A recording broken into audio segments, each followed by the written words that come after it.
20 of the war in Ukraine.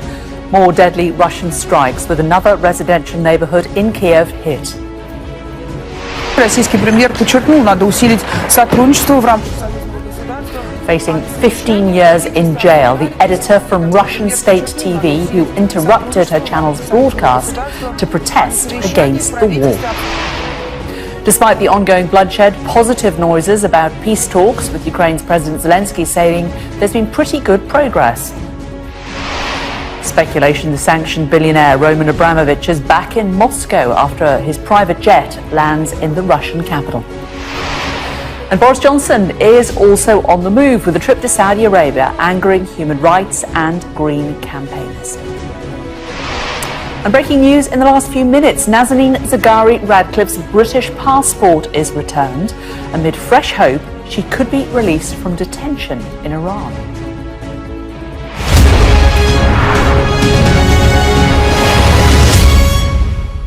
Well, we'll bring you the latest from Ukraine in a few moments. But first, that breaking news this morning. The British-Iranian national, Nazanin Zaghari-Ratcliffe, has had her British passport returned. Her MP, Tulip Siddiq, has said, adding that she understands there is a British negotiating team in Tehran where she is being detained.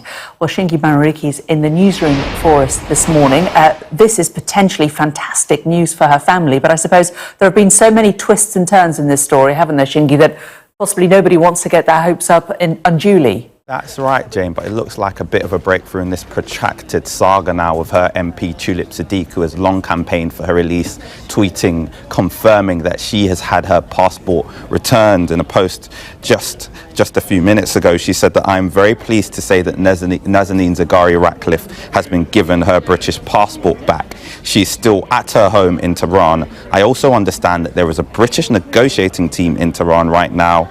I will keep posting updates as I get them. Of course, Miss Zaghari-Ratcliffe was a project manager for the Thomson Reuters Foundation when she was arrested at Tehran airport in 2016 when visiting family with her young daughter Gabriella, and it kicked off a long campaign for justice with her husband Richard campaigning for her release. He went on a hunger strike earlier this year. You can see him pictured there outside of the Foreign Office, and he's long fought for her return, and now it's understood that the aid worker has been handed back her British passport by the authorities, with a negotiating team out there trying to bring her back. And we also understand, according to Reuters, that her lawyers are fairly confident that something will change. They've said that one of her lawyers, Hojat Kamani, told the outlet, I am hopeful that we will have good news soon. So a British negotiating team are out there. Her passport has been returned, and there should be more updates soon.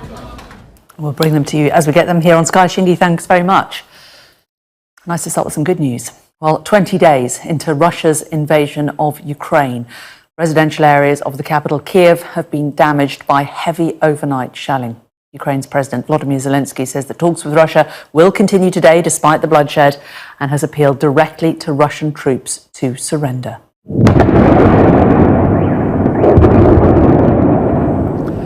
Explosions were heard in the capital, Kiev, just before dawn this morning. Ukrainian authorities say they were Russian artillery strikes. And this was the scene in Kiev this morning. A 15-story building went up in flames after being hit. At least one person was killed. Firefighters managed, though, to rescue a number of others. Well, Ukraine's President Volodymyr Zelensky has directly addressed Russian soldiers in Russian, telling them to spare their own lives. Вы будете забирать жизни. You will take lives. There are a lot of you, but your life will also be taken. But why should you die? What for? I know that you want to survive.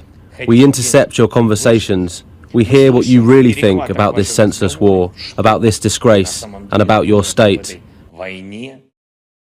Well, let's take you through the day's other developments around Ukraine. Well, the Polish, Czech and Slovenian prime ministers are all travelling to Kiev, where they're expected to present an aid package from the European Union. Whilst Russian and Ukrainian negotiators are expected to continue a fourth round of talks via video link, which began yesterday. Meanwhile, here, the government says almost 89,000 people have registered their interest in opening up their homes to Ukrainian refugees. Russian state media says an internal investigation is underway after an anti-war protester interrupted a news programme with a sign criticising the war in Ukraine. She held up a poster saying, "Stop the war, don't believe propaganda, They are lying to you. And she shouted, "Stop the war, no war," before the programme cut away. Well, the protester is an employee of Russia's Channel 1. Before carrying out her protest, she recorded this message. То, что сейчас происходит на Украине, это преступление. И Россия – страна-агрессор. И ответственность за эту агрессию лежит на совести только одного человека. И этот человек – Владимир Путин. Мой отец украинец, моя мать русская. И они никогда не были врагами. И это ожерелье на моей шее как символ того, что Россия должна немедленно остановить братоубийственную войну. И наши братские народы еще смогут примириться.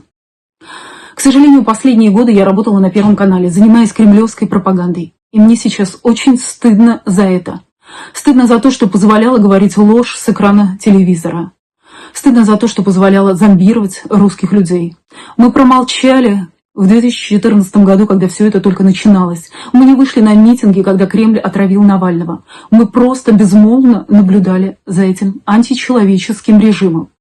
И сейчас от нас отвернулся весь мир. И еще 10 поколений наших потомков не отмоются от позора этой братоубийственной войны. Мы, русские люди, думающие и умные. Только в наших силах остановить все это безумие. Выходите на митинги, ничего не бойтесь.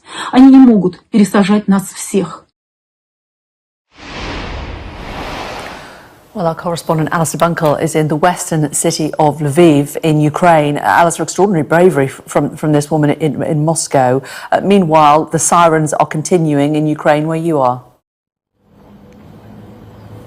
Yeah, in the last couple of minutes, the siren sounding again. I mean, I have to say they tend to be regional, sometimes even national, but they tend to be regional warning sirens, not necessarily specific to exactly where we are. But, you know, they are a sign for everybody here of the ongoing war, and they tend to go throughout the day and the night, although none last night, blessedly. But they tend to have people heading for the shelters pretty quickly. Just to go back to the protester on Russia's Channel 1 television last night, very, very high profile. That is pretty much the most watched news program in Russia, so it will have been picked up despite the efforts to cut away from her. Of course, it went viral around the world on social media platforms that are no longer accessible or available in Russia. Someone of her name and within a Twitter account has just tweeted, actually. We don't know the veracity of the account. I mean, it looks to be legitimate, and if it is, she says that after a tough night at a disclosed location, I was released and now put under house arrests. And in two other tweets, she said, "I don't regret what I did. Whatever the consequences, I will wear it as a badge of honour. I don't know what will happen to me anytime soon. My lawyer told me I might be facing jail time from 5 to 10 years, according to the criminal code." And then she rallies others to make similar protests. Now, new laws have come into play in Russia in the last week or so, outlawing independent media and certain reporting of the conflict. For example, Russian media cannot describe it as a war. Nobody has been prosecuted according to those new laws yet. She might well be the first, but a very public display of protest against this conflict, a fairly rare display. I mean, we have seen protests on the streets that have been clamped down on very, very quickly indeed, but nothing sort of a dramatic like this. Whether or not it'll have any effect, whether or not it will galvanise others in Russia to follow suit and protest, we'll wait and see. But it does show that, you know, within Russia itself, there absolutely is not unanimity behind what the government is doing here in Ukraine.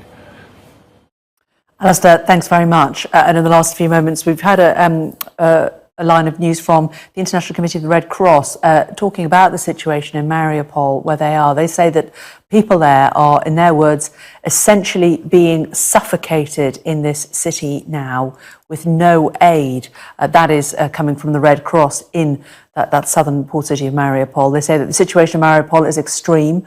People are facing the impossible choices of how to feed their families and themselves, and they are trapped. That coming from the Red Cross in Mariupol in Ukraine. More than 43,000 people have signed up to take in Ukrainians under the government's Home for Refugees scheme. Visa restrictions are also being eased for people fleeing the conflict. Refugees will no longer need to go to an application centre to record their biometrics before coming to the UK. China has dismissed claims by the United States that Russia has requested military equipment from Beijing as malicious disinformation. the United States, told allies that Russia had asked for missiles, drones and armoured vehicles from Beijing. The UK's Minister of Defence has warned that Russia could be planning to use chemical or biological weapons in Ukraine. In their latest intelligence update, they said such an operation could take the form of a faked attack or a staged discovery of fabricated evidence to blame Ukraine. A bit of lighter news for you now. Take a look at this.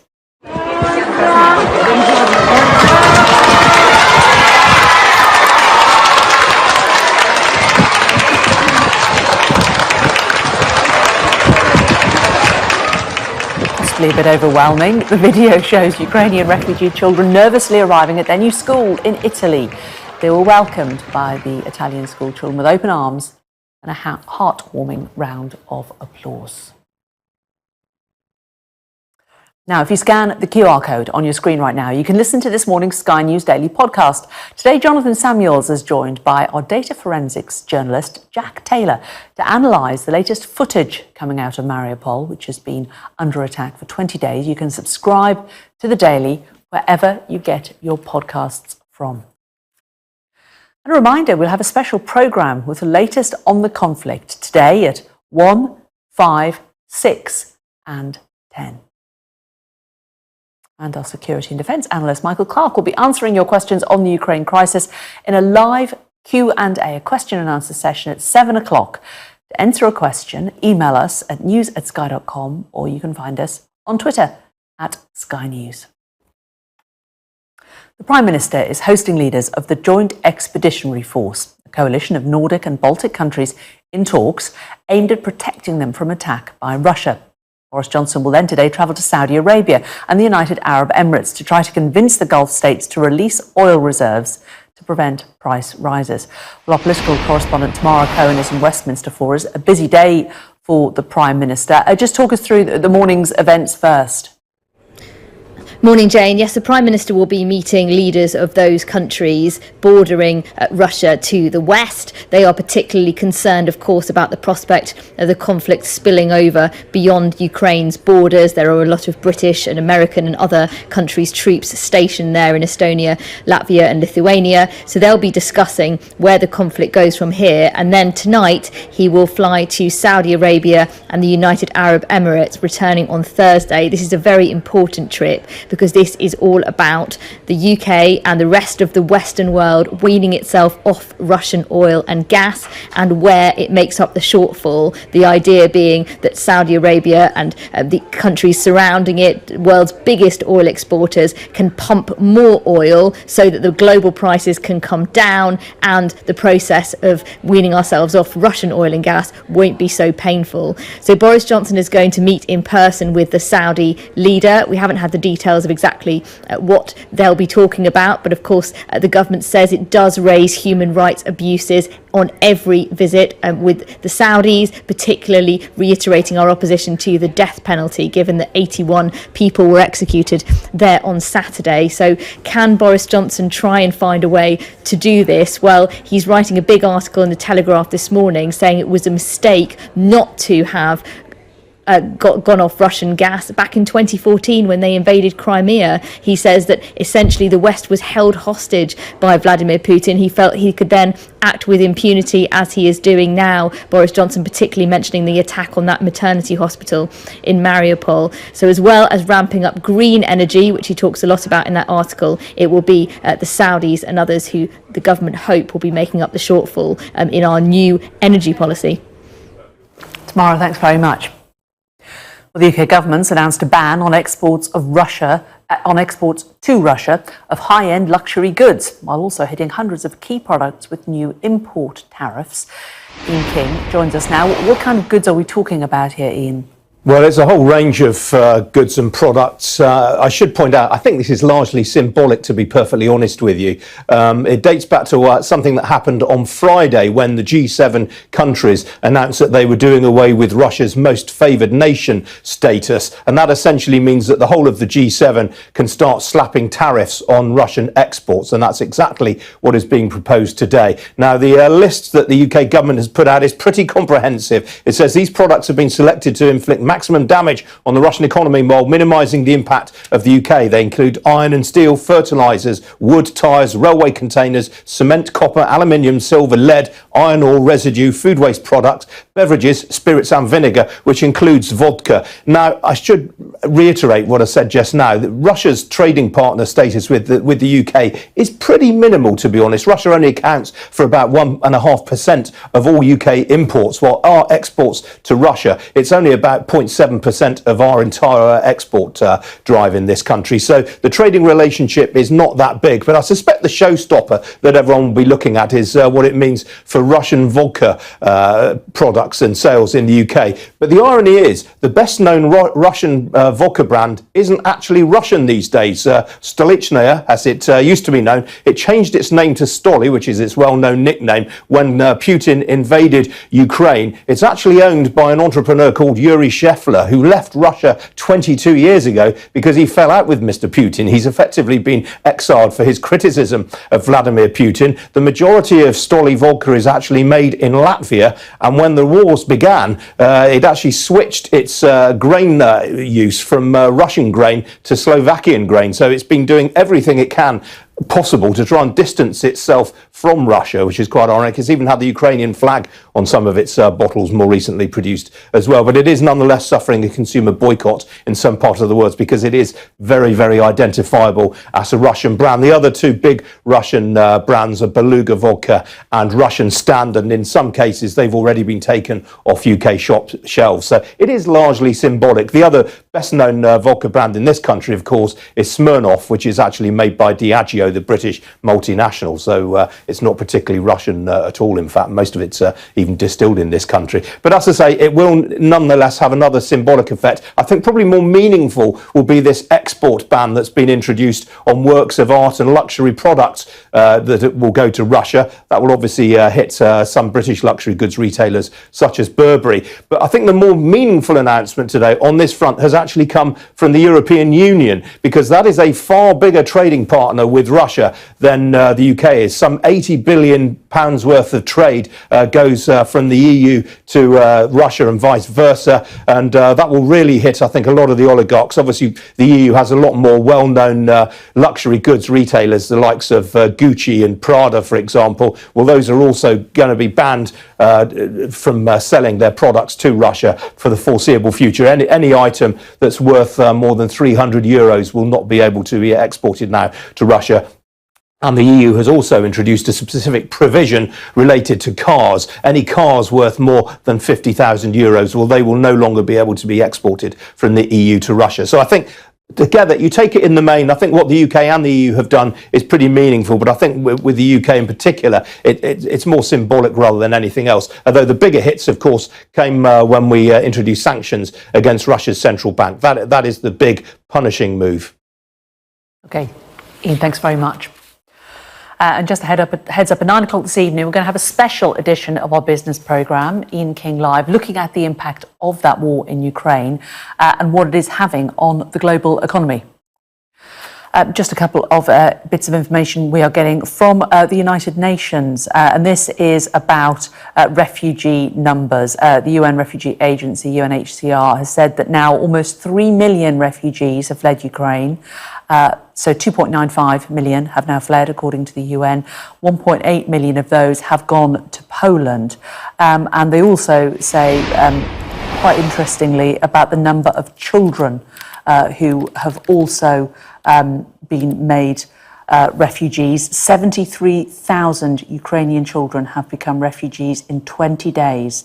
That means, according to their calculations, 55 children every minute, or almost one a second, are becoming refugees as a result of this war. Those are the latest figures coming from the UNHCR.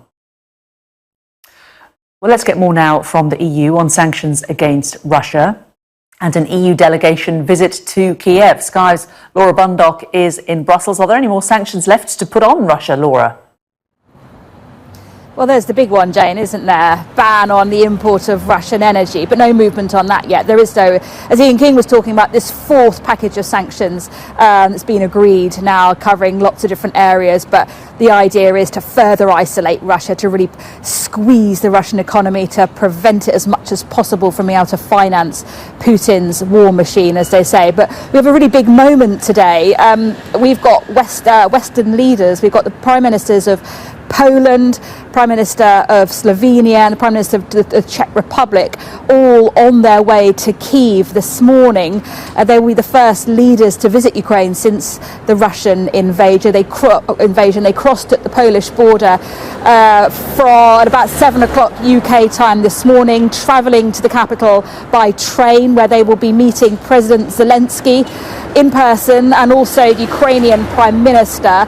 It is a huge moment. Like I say, they are the first leaders into the country. They will be representing the EU to show the EU's unequivocal support. And we heard on from the Facebook page of the Polish Prime Minister this very moving quote. He said, "At such breakthrough times for the world, it is our duty to be where history is forged." He went on to say, because it's not about us, it's about the future of our children who deserve to live in a world free from tyranny. Now, like I say, they'll be in Ukraine to discuss the package of sanctions, to discuss all the measures the EU is putting in place to help Ukraine and to help the Ukrainian people. It's not just the economic sanctions package, it's also the humanitarian aid they're offering. As we know, the EU opening up its borders, visa-free travel and homes are given to all the Ukrainians at the moment, and also the military support too. But this is a really big moment. I mean, they will see for themselves on the ground the situation in the Ukrainian capital. It is, I think, the ultimate show of support and solidarity from the EU. Laura, thanks very much. This is Sky News Today. Coming up, Vladimir Putin's accused of war crimes. Britain offers its help to prosecute him.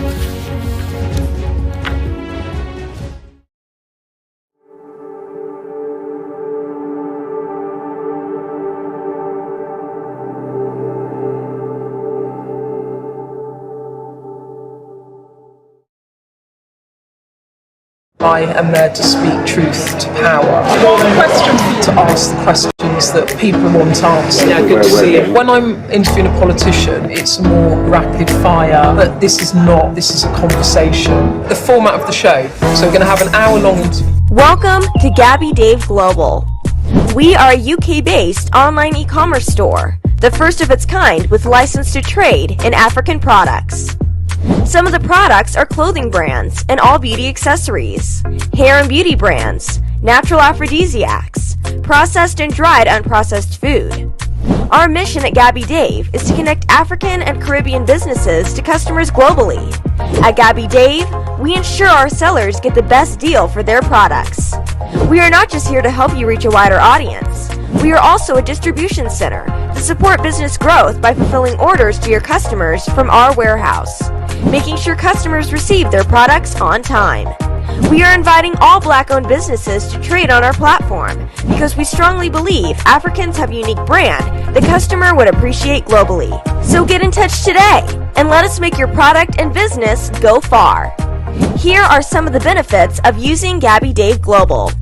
User-friendly platform, track your shipment, online support, transparent process, multiple SKUs, multiple products, a platform that encourages manufacturers as well as traders. Our marketing and PR interventions amplifies yours. Organized products and categories for easy access and navigation. Access to global community, especially within UK and Europe. Support for government in Parliament. We already know what the government gets out of this deal. What exactly does the DUP get out of it? Well, £1.5 billion.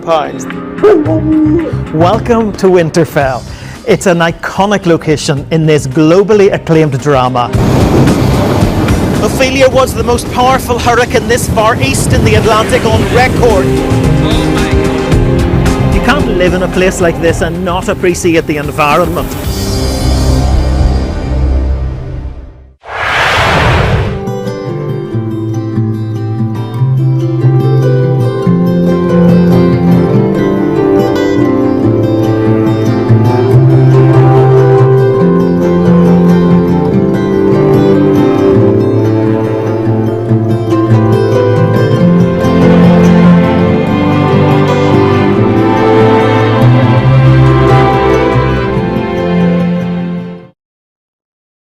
Justice Secretary Dominic Raab has offered Britain's help to the International Criminal Court to assist in trying to prosecute Russian President Vladimir Putin and his regime for war crimes. Russia has been accused of deliberately firing on civilian areas and using banned weapons to carry out indiscriminate attacks. Sky's Mark Stone reports. It was a defining image of the war so far. That moment last Wednesday which captured such cruelty.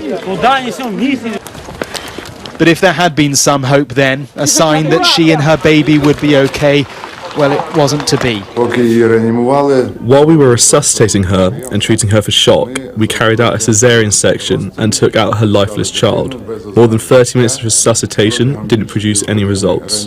Then more than 30 minutes of resuscitation of the mother didn't produce any results. Both died. In the same city over the past 24 hours, more terror. More civilians targeted, an apartment block hit.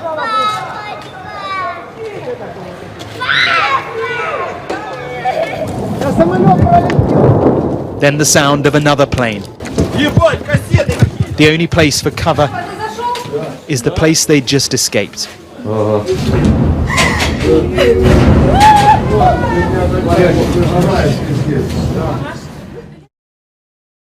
Mariupol is a city surrounded, cut off, bombarded.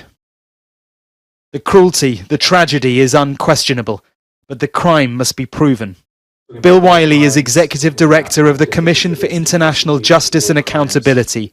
His teams gather the evidence to present to court. And what we all see here is not enough. It's definitely not enough. What we look for in cases such as these, where you're looking at shelling, rocketing, aerial attacks, and so forth, is we tend not to focus on a specific incident. We're looking at patterns. The key is, somewhat paradoxically, it's not, say, footage from the crime scenes. We're actually looking for material generated by the attacking force. There is a pattern now, and it stretches across the country. In Kharkiv, Ukraine's second city, Freedom Square, a regional administration building and surrounding residential areas hit at the start of the month. In the same city, possible use of cluster munitions. Not a direct war crime, but surely indiscriminate bombing. And in the last 24 hours here, at least 2 people killed in their homes. Irpin, northwest of Kiev, will be a key focus for investigators. Here's just one incident. Last week, a huge explosion as civilians tried to flee. Tatiana Perebinas and her 2 children, Elise and Nikita, were killed instantly. And back in Mariupol, we believe this was in the last 24 hours, a school. This is school number 36. Elementary school was here. There were no military at this school. Russia, of course, denies targeting civilians, and instead it points the finger back at the Ukrainians.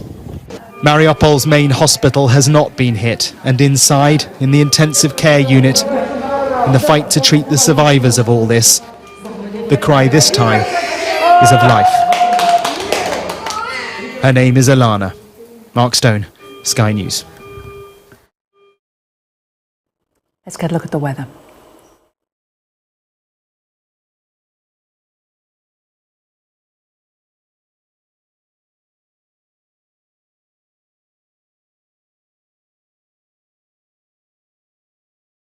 All over the world to send money to their loved ones in Africa.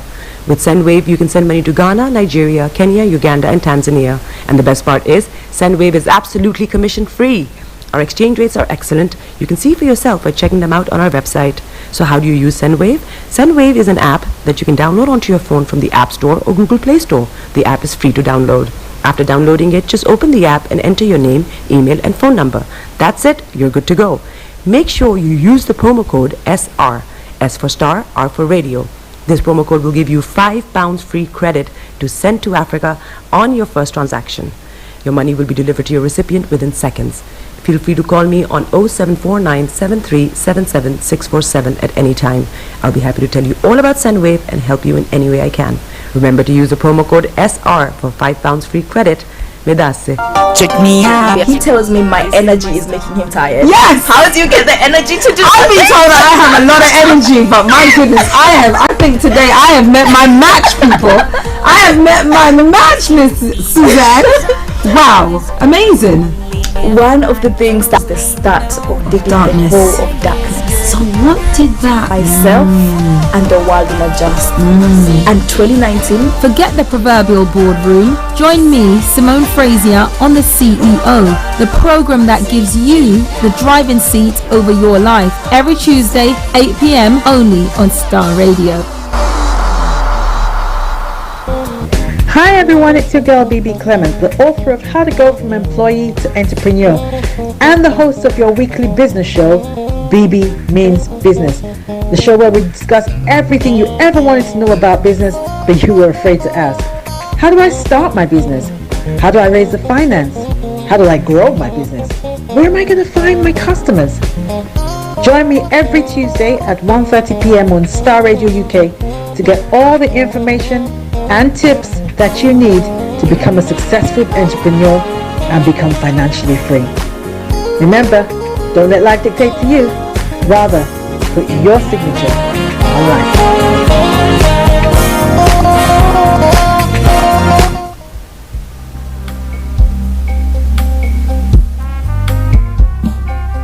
Are you looking for the fastest, reliable, and trustworthy door-to-door shipment company? Well, look no further. When was the last time your family received a shipment back in Ghana on time and in time? You are not sure? Well, Lamb Shippers, we pride ourselves with being the fastest, reliable, and trustworthy shippers you can use. You are assured of a prompt pickup anywhere in the UK by our personnel. They also make sure your items are well packaged to get to its destination in time. When it comes to door-to-door shipment, look no further.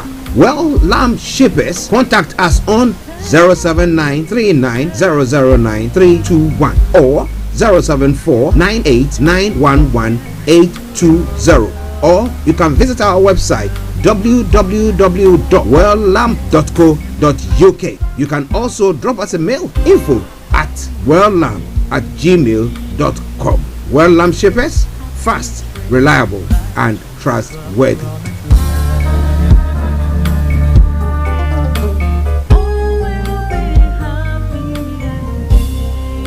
Getting onto the property ladder has never been easy until now. Join us this and every Thursday from 7 p.m. to 8:30 p.m. live on the Property Hour Show on Starr Radio UK, where we talk to mortgage brokers, property developers, estate agents, landlord, tenant, property consultants on how to invest or get into the property business and make money. You can't afford to miss this. The Property Hour Show is your best source into the property industry. Hi there. Are you dreaming of owning your own house in Ghana? Then you will need a well-documented piece of land that is free from troubles. I highly recommend My Africa Property for any size of land that you will need. With My Africa Property, lands are available in Pram, Sopoli, Tohenia, Ogome, Dodova, Winneba, and many other locations at affordable prices. These locations are about an hour away from the airport, only 35 minutes from the motorway, 10 minutes drive from Central University College, 10 minutes drive to the beach, and close to Pram Senior High School and Ghana Men's Soccer Center of Excellence. For more details, visit our website www.myafricaproperty.com or call our UK office on 0208 123 2523. For our US and Canada offices, call us on +1 585 184 994145. You can also email us at ghana@myafricaproperty.com.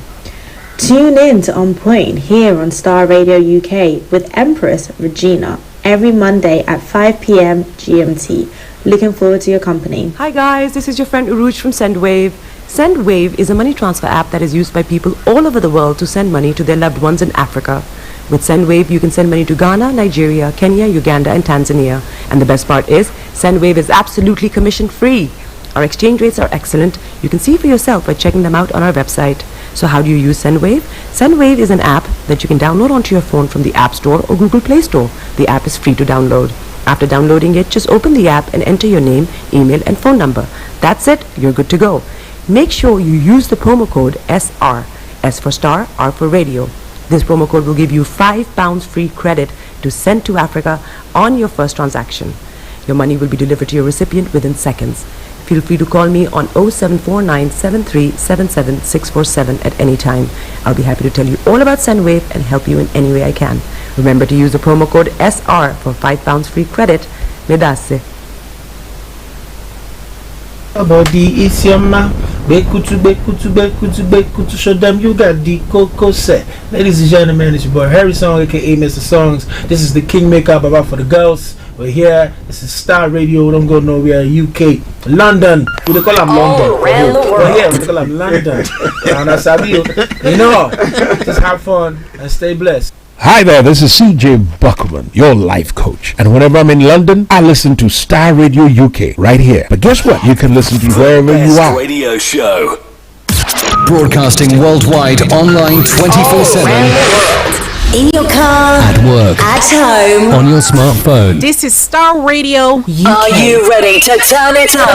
10, 9, 8, 7, 6, 5, 4, 3, 2, 1. Though your heart is aching, smile even though it's breaking. When there are clouds in the sky, you get by. If you smile through your fear and sorrow, smile and maybe tomorrow you find that life is still worthwhile. If you just smile.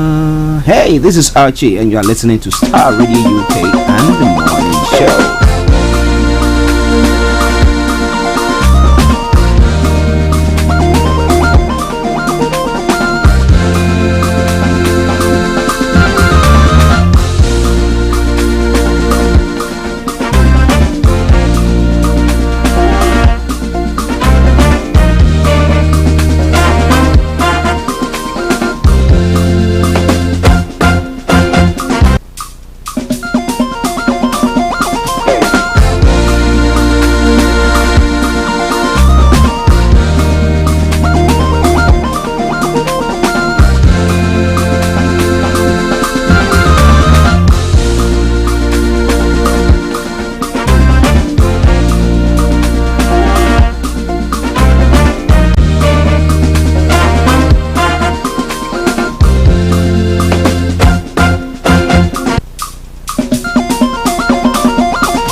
Yes, this is how I say massive good morning, good afternoon, good evening, good dawn to you wherever you might be on planet Earth. For those of you on other planets as well, we salute you all and we welcome you to the Tuesday edition of the Morning Show. Let me say a special good morning to Ajani Ajala, who was the first to join us on the Facebook broadcast. Good morning to you, Ajani. I hope you are doing very, very well wherever you are listening to us from. Interesting. Let me know where you are listening to us from. But let me say good morning to my colleagues, Mr. Frank Davis, Mr. Olayomi, Kojo D, Felix all the way in Aberdeen, Mr. Kofi Ali Abdul Yakin. presenters on Star Radio UK, I salute each and every one of you. And let me also take this opportunity to say massive good morning to all our followers and our listeners and our viewers in the US, in South America, those of you in the northern part of America, that is Canada, those of you in Europe, those of you in Asia, Australia, and on the African continent as well. Especially those of you in Nigeria, Ghana, Uganda, Gambia, South Africa, Kenya. Oh my, oh my, oh my. Massive good morning to you all. I hope you are all doing very, very well. A special good morning goes to Empress Regina Anima, all the way in Ghana now. Reggie, I hope you are doing very well. Nice calling today. All right then. So for those of you who only listen to us on Tuesdays, or it's your first time of listening to us today, let me give you a rundown of how the program is going to be. I'm going to bring you the quote for the day, the weather forecast will follow suit, then the travel update. Exactly at then after that we'll bring you the global trotting. That's the news making the rounds across the globe. As I say all the time, from archaeology to zoology, from Accra to Zanzibar, if it's making the headlines, why not? We're going to touch on it. Then at 11 o'clock exactly, we have Miss Olayomi who will be joining in to bring you updates from Nigeria. ASU have extended strike to May. Parents are begging. Federal government says demands are met. Really? Okay then, so he will tell you more on that front when we get to updates from Nigeria. Then after that we'll be opening other discussions that is going on across the globe. Come on, agenda, as you know already. So Ukraine, Russia on the offensive. Well, yesterday I chanced on a story that was saying that the Russians are threatening that they will crash the International Space Station onto the United States. And I was like, how real is that? How can you do that? Well. So there's a lot happening on that front. But wherever you are, stay tuned. Don't you touch the dial. Everything is gonna be Adetunji, hello to you. Good morning. I hope you are doing very, very well. Thanks for joining us as well. Every little thing is gonna be. And then at 12 o'clock, the lines are open for you to add your voice to the discussion. But before then, if you want to add your voice or share your take with us, you can put it on our Facebook page and ask. And when you do so, I promise you, I'm gonna read that. The discussion continues till 1 o'clock when we bring the curtains down for the end of the program. Well, as you know, the program will not be void of some lovely tunes like the one being played in the background by Akasi Brimpong. God is working.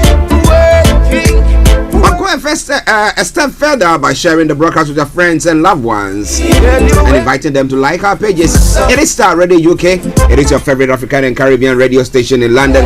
I remain yours sincerely. This is the morning show. Okay, let's crack on. The quote for the day says, if you always decide to sit and wait for your time, you will wait for eternity. So those are fate. What do you think about that? Quite an interesting quote there. But let's ponder over it. Okay, no. Now moving on straight to the weather front. Let me tell you what the weather is like. Yes.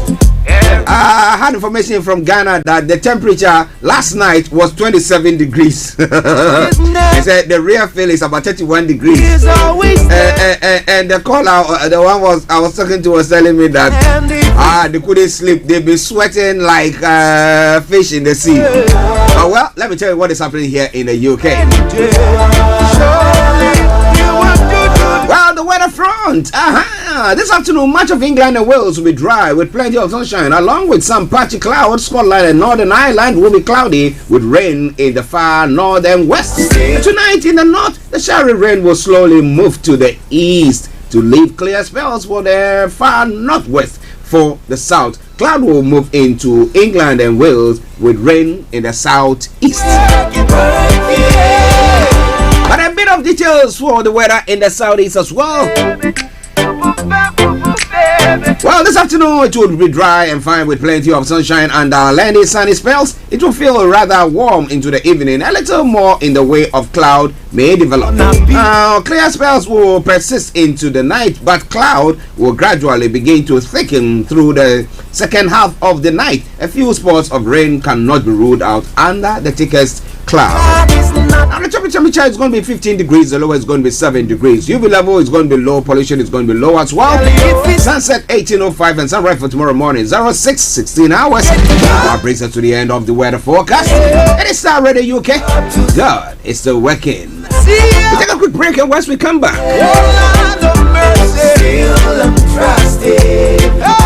I bring you the travel update. Stay tuned, don't you go away. Hi everyone, it's your girl BB Clemens, the author of How to Go from Employee to Entrepreneur and the host of your weekly business show, BB Means Business. The show where we discuss everything you ever wanted to know about business but you were afraid to ask. How do I start my business? How do I raise the finance? How do I grow my business? Where am I going to find my customers? Join me every Tuesday at 1:30 p.m. on Starr Radio UK to get all the information and tips that you need to become a successful entrepreneur and become financially free. Remember, don't let life dictate to you. Rather, put your signature on life.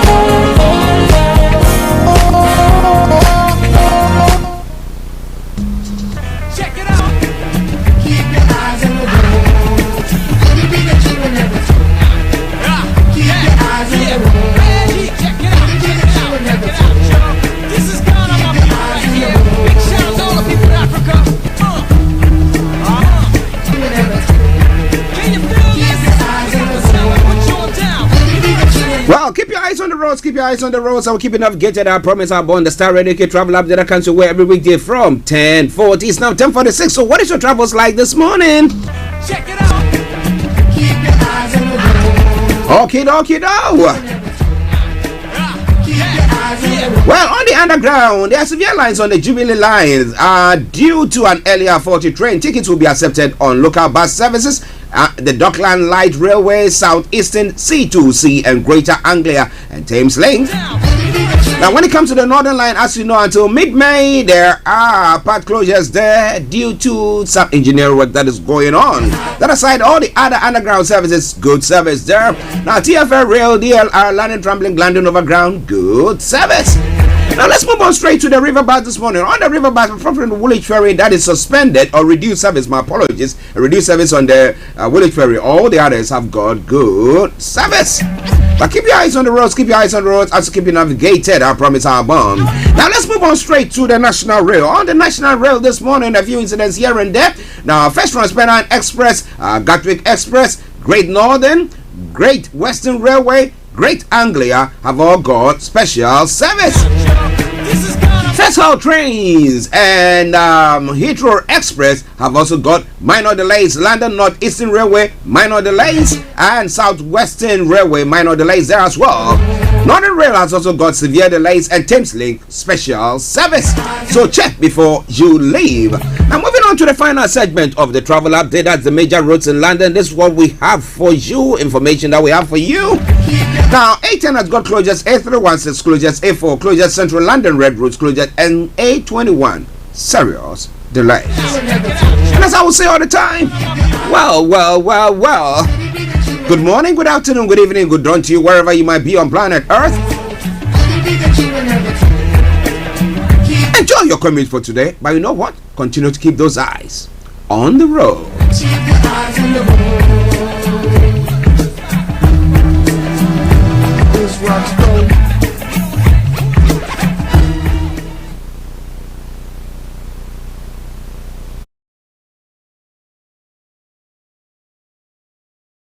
Welcome to Gabby Dave Global. We are a UK-based online e-commerce store, the first of its kind with license to trade in African products. Some of the products are clothing brands and all beauty accessories, hair and beauty brands, natural aphrodisiacs, processed and dried unprocessed food. Our mission at Gabby Dave is to connect African and Caribbean businesses to customers globally. At Gabby Dave, we ensure our sellers get the best deal for their products. We are not just here to help you reach a wider audience. We are also a distribution center to support business growth by fulfilling orders to your customers from our warehouse, making sure customers receive their products on time. We are inviting all Black-owned businesses to trade on our platform because we strongly believe Africans have a unique brand the customer would appreciate globally. So get in touch today and let us make your product and business go far. Here are some of the benefits of using Gabby Dave Global. User-friendly platform, track your shipment, online support, transparent process, multiple SKUs, multiple products, a platform that encourages manufacturers as well as traders. Our marketing and PR interventions amplifies yours. Organized products and categories for easy access and navigation. Access to global community, especially within UK and Europe.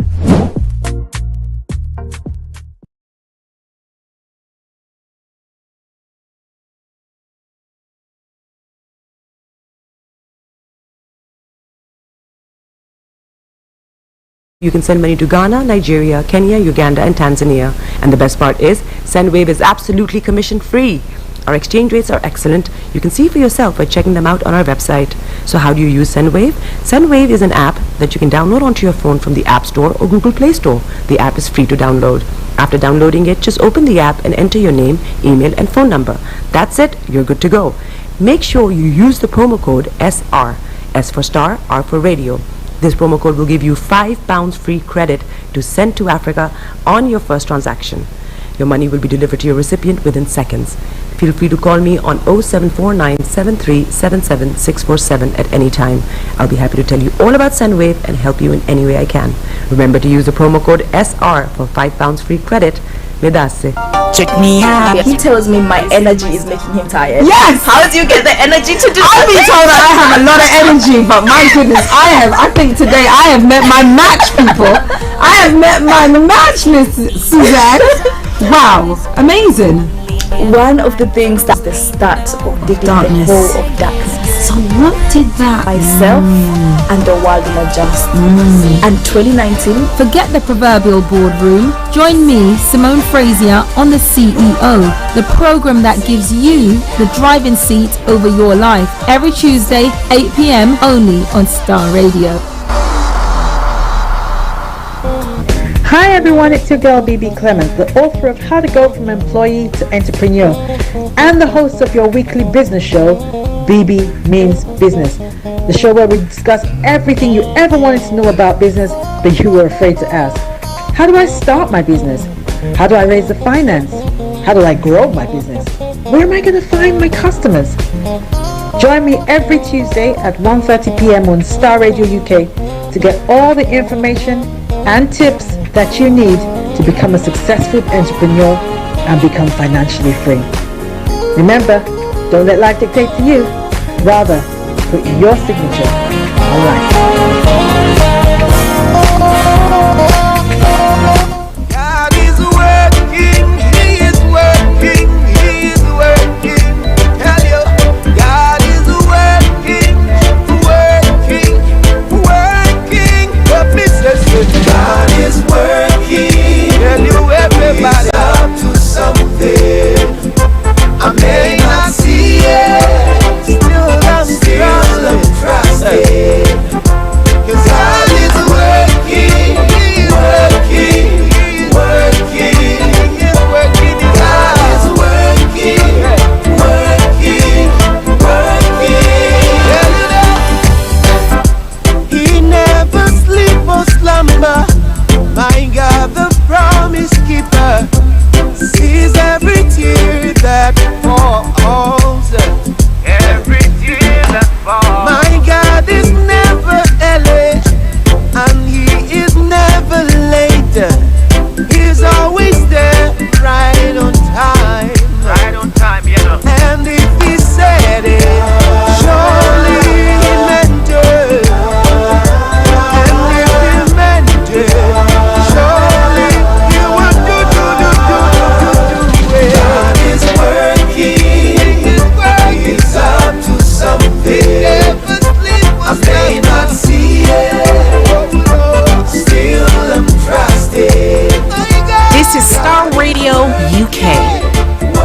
In your car, at work, at home, on your smartphone.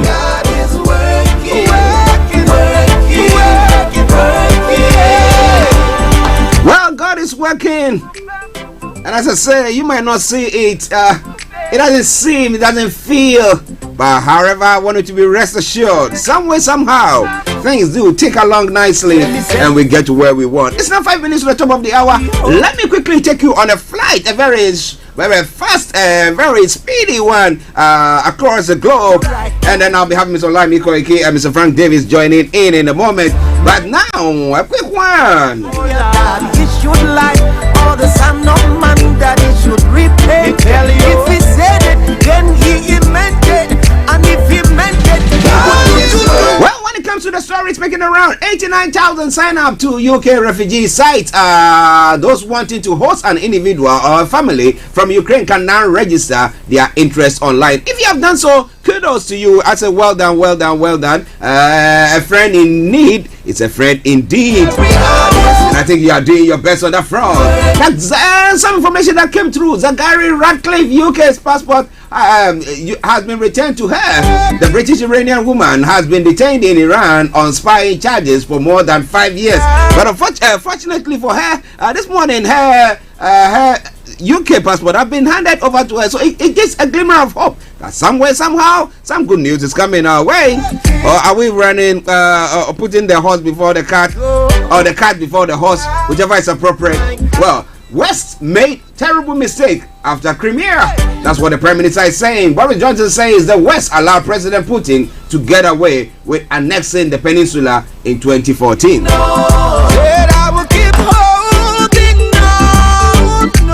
Okay, moving on to other parts of the world, looking at some of the other stories as well. Kyiv residential buildings hit by Russian strikes once again. 2 died in an attack on an apartment block in the capital, while a metro station was also damaged.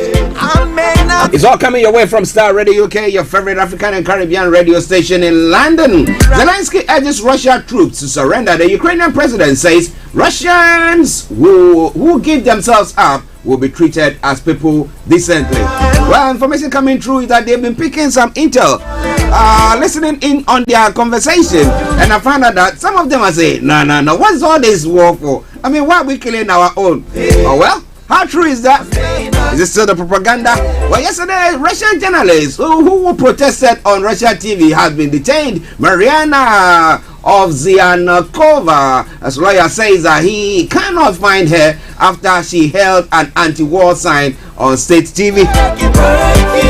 Well, it's all coming away from Starr Radio UK, your favorite African and Caribbean radio station in London. A lot more going to be coming your way. But on the African continent, Chad hands over former CAR militia leader to the ICC. Maxime Geoffrey Eli Mokom was the leader of the anti-Balaka group formed to rival Seleka rebels. is gonna be alright. Every little thing is gonna be. A Nigerian transport startup wins $105 million funding. Sudanese protest against hike in price of bread. The security forces fire tear gas at people protesting after bread prices shot up 40%. I may not see it. Well, once again, Somalia is to miss deadline to complete election. President Mohamed Abdullahi Farmajo was supposed to have stepped down last year, but he pushed it and is still pushing it. How far will he push it? Well. You want more on that? I'll continue to stay tuned and listen to us. Mozambique death toll from cyclone Gombe rises to 15. And the former Boko Haram militants to be reintegrated into society. That is in Nigeria. What an interesting one.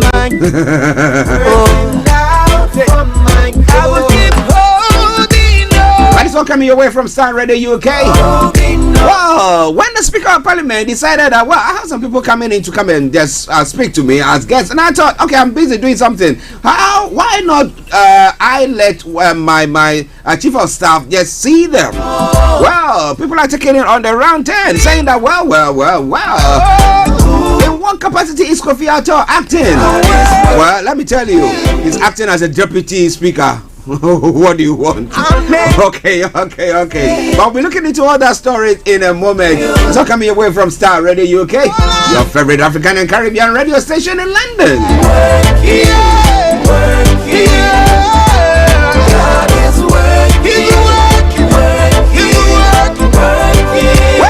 Say yesterday when I was on air, that time the road accident over the weekend in Ghana was appalling. Number of people who lost their lives in various about 3 or 4 accidents that took place. And I say people are not angry enough when it comes to that country. I mean, when it comes to LGBTQI++, which will not give them any money or anything, they were so angry about that. Yeah, that is good. But when it comes to you losing your lives, they are saying, oh, it's cool. And because when you gather on the bus or the coach or whatever, you say a word of prayer, and when you are able to get to your destination, then you say thank God. What kind of people are we? Well, I think that if they have to be angry, it is time for them to be very angry. Well, this is a lot more going to be looking at right on time on Star Radio UK, your favorite African and Caribbean radio station in London. It's gone a minute after 11. Enjoy the rest of the music, and we'll be having Miss Olayomi Koiki joining in.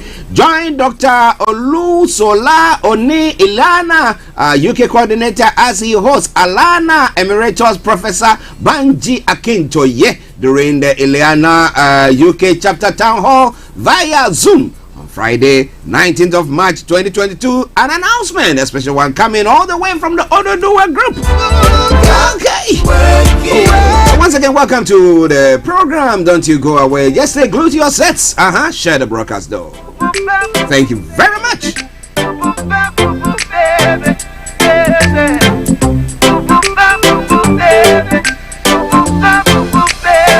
Me say, everything is gonna be alright. Every little thing is gonna be alright now. Everything is gonna be alright. Every little thing is gonna be alright. My God is not a liar that he should lie, or the son of man that he should repay. If he said it, then he meant it, and if he meant it, he would do it. This is so real. I may not see it.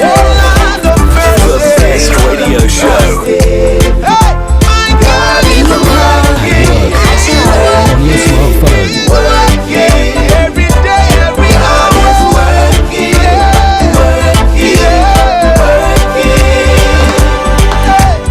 Everything is working. Everything is working. Working out for my good. Working out for my good. Everything is working. Everything is working. This is so real. Working out for my good. I will keep holding on. Holding on. And I will keep moving on. Moving on. Said I will keep holding on. Holding on. And I will keep moving on. Moving on.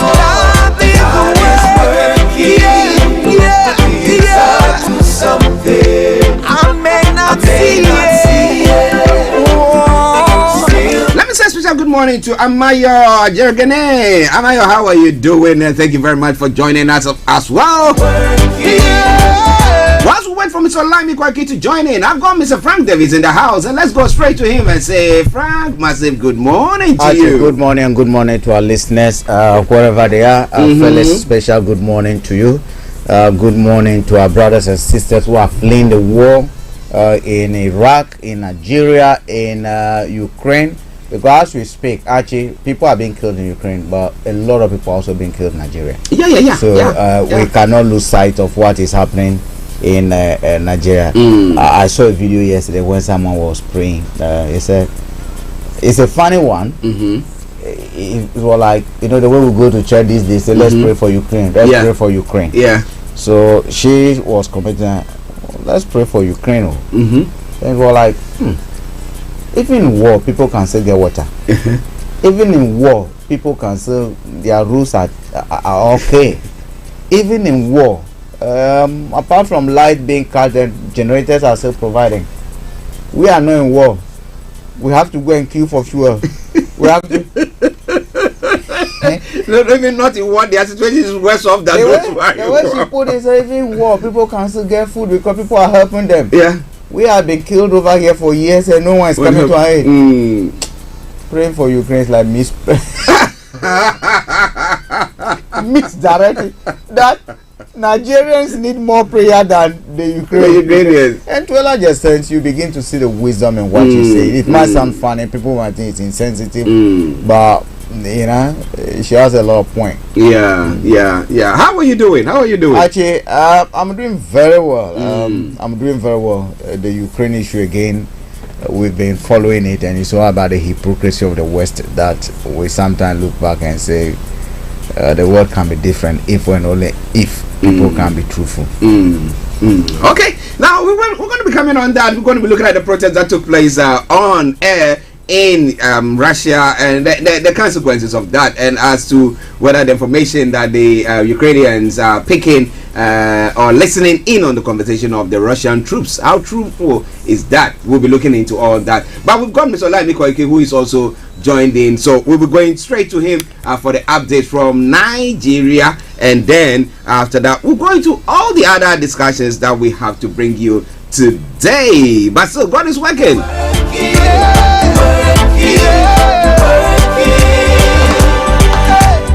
Everything is working. Everything. Okay, it is Starr Radio UK, your favorite African and Caribbean radio station in London. Bringing the time now to 6 minutes past the top of the hour. It is the Tuesday edition of the morning show. Today is the 15th of March, the year 2022. And we have no other one but Mr. Olayomi Koike, who has joined us to bring you updates from Nigeria. Let me say, Yomi, good morning. Well, it is a very good morning to you back in the studio. Good morning to you, Frank. Good morning to all our presenters, and most importantly, all our listeners that are all sat down from all over the world. I can tell you with the connection on the other extension here, both on different platforms, on Instagram, they're listening, on Twitter, on the MixLR, and most especially on the Starr Radio UK apps, where we're ready to go again this morning. And I say, welcome again to the finest African and Caribbean radio station in London. How are you doing, sir, and how is the family? Well, as usual, you know, it is getting brighter looking at the window. You know, the family, like I always say, you know, are doing very well. We can only hope, just like Frank say, the rest of our family, because every African country is our family, but most of them are not in very good condition, and that is why we're here this morning again to talk about almost everything having a big impact to those back home. Well, and as Yomi will say, somebody put on the platform, it said, may Nigeria not happen to you. What is happening in Nigeria today? Well, before we go into what is happening, maybe we might want to listen to one of the prophets that released a video, just about 1 minute 41 seconds is what listening to before we go into the conversation. Believe that what you are about to see in Nigeria is a whirlwind of God who is going to start to discredit your political system. Within the next 10 months, the Lord says that your political leaders will be exposed and discredited. And the Lord says He will discredit their morality. He will discredit their integrity. He will discredit their financial dealings. He will discredit their lifestyle choices. And He says, watch as I bring a sustained humiliation to the system of leadership within this nation. And the Lord says, I will agitate and convulse and shake and show my power, for I am going to bring a chaos war where I whirlwind them out of their feet. The Lord says, Yeah, go on. The Lord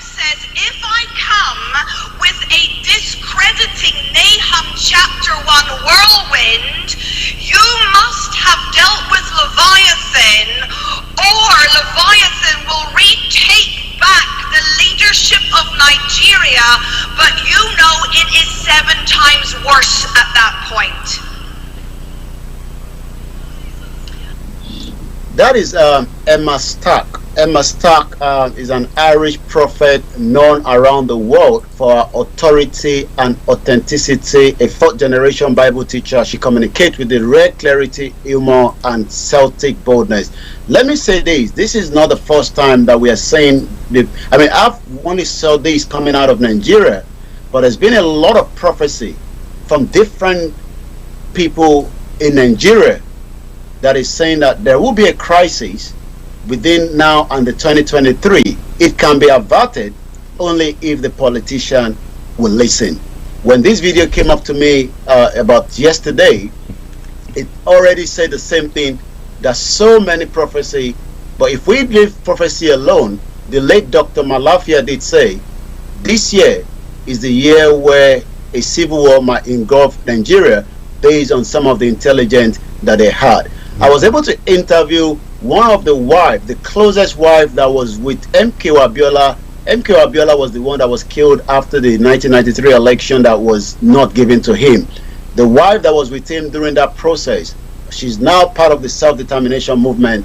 I had a 3 hours interview with her. We might bring her on Starr Radio UK very soon. Some of what she said yesterday is just still linking itself together. Do we see crisis in APC?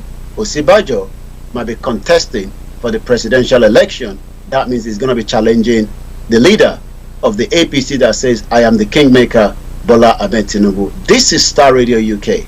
It is the finest. You can't just miss the morning section with myself, Frank, and Archie, and the rest of our presenters are joining. I'll come back again slightly to you back in the studio. Well, listen, it's quite an interesting prophecy. We're going to be coming on that first before we go on the update. But let me acknowledge Amaya. Amaya says that, in fact, the situation in Nigeria is so disheartening and had never been this bad. Yeah. That's how he's looking at it. And he said, I always ask, how did we get here? Yeah. Do we not see, or did we not see the red flags, the signs, the telltale signs? Didn't we see that this, we are, virtually luring ourselves or getting ourselves into the ditch that we could do something about it? But well, we've got Frank here as well. Now, Frank, I know you are a faith person, okay? Yeah. Now, I've been at a place, we've spoken, people have spoken, and we've seen what prophecies come to pass, things that people have said. Okay, predictions, let me call it that way. Now, this prophecy, how do you see it? Well, actually, if you call them predictions, a lot of Christians will not agree with you. Once they call it prophecy, let's stick to it as prophecy. Okay, prophecy. Actually, my understanding is that everything that she said over here is not a prophecy for me. Okay. You see that the reality or what? No, it's something that is happening already. Okay. If you talk of that leaders are going to be exposed, leaders not exposed about their hypocrisy in Nigeria. That they promise one thing, they are delivering something else. When Buhari was coming, didn't we see? Osibanjo, didn't we see that he was just put there to get the Christian vote and he's behaving as fake more than the word fake? So for me, the chaotic situation that we're seeing in Nigeria now, I don't think it should get even worse. So if we say we're going to see a chaotic situation, we basically assuming that Nigeria is as fine as it could be today. Okay. And that we are not designing. But as we speak now, Nigeria, and like most African countries, Nigeria in particular, is in crisis. Yeah.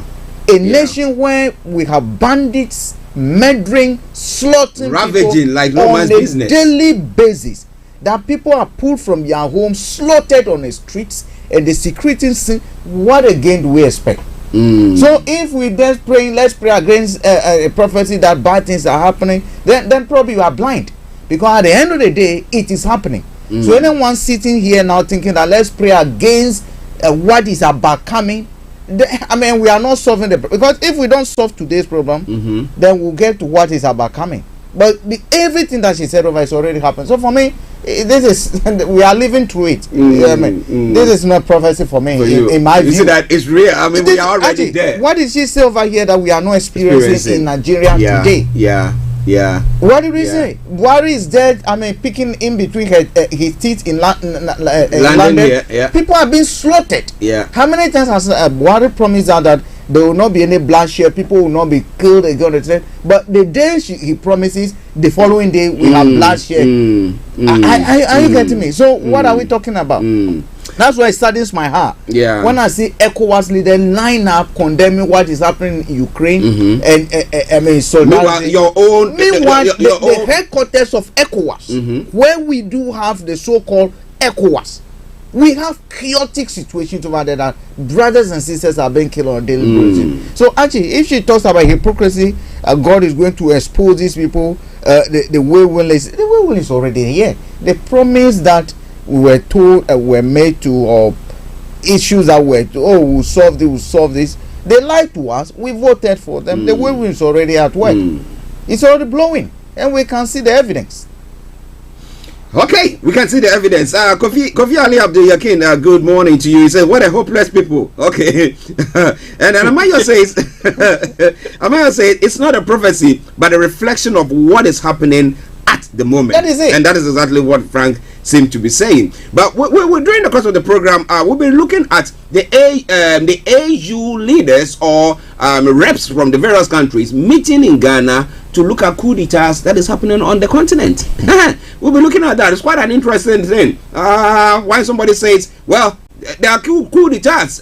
These are the telltale signs, and people come to condemn them. And now people are meeting there. I think they all have to be arrested for coming to think about coup d'etat. If you have a judiciary, the way they are maltreating Nnamdi Kanu, let's just the way they are maltreating him, that someone's freedom is being curtailed to the point that the security apparatus and the court system is behaving as if they've all been banded up together, glued together, and put in the executive's pocket, right? And someone angrily overthrew the government. You tell me you are meeting when you are not addressing the ingredients. It's like a soup. Yeah. You are pouring salt in it, sugar is coming, and the government is actually, I mean, this soup is going to be spoiled. You're spoiling it. The government is actually mixing all bringing together all the ingredients that have in the past triggered a coup, and you can see them, and you go and meet over your video headlines.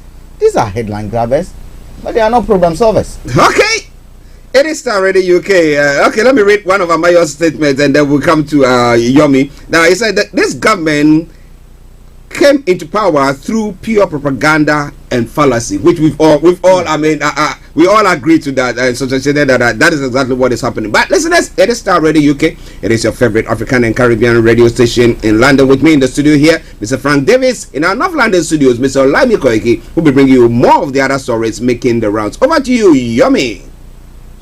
Well, it's not going to be as easy in the next 12 days with the APC convention. Hold forms as the governors are all divided.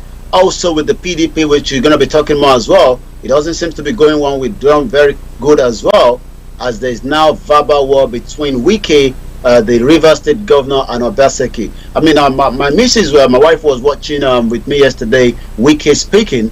And the first question is, why is he putting on these dark glasses? And I said they tend to put on dark glasses because they don't want the citizen to see into their eyeball. And it looks like somebody that have just finished taking some kind of a common element of illicit drugs. And then let's come now straight to APC.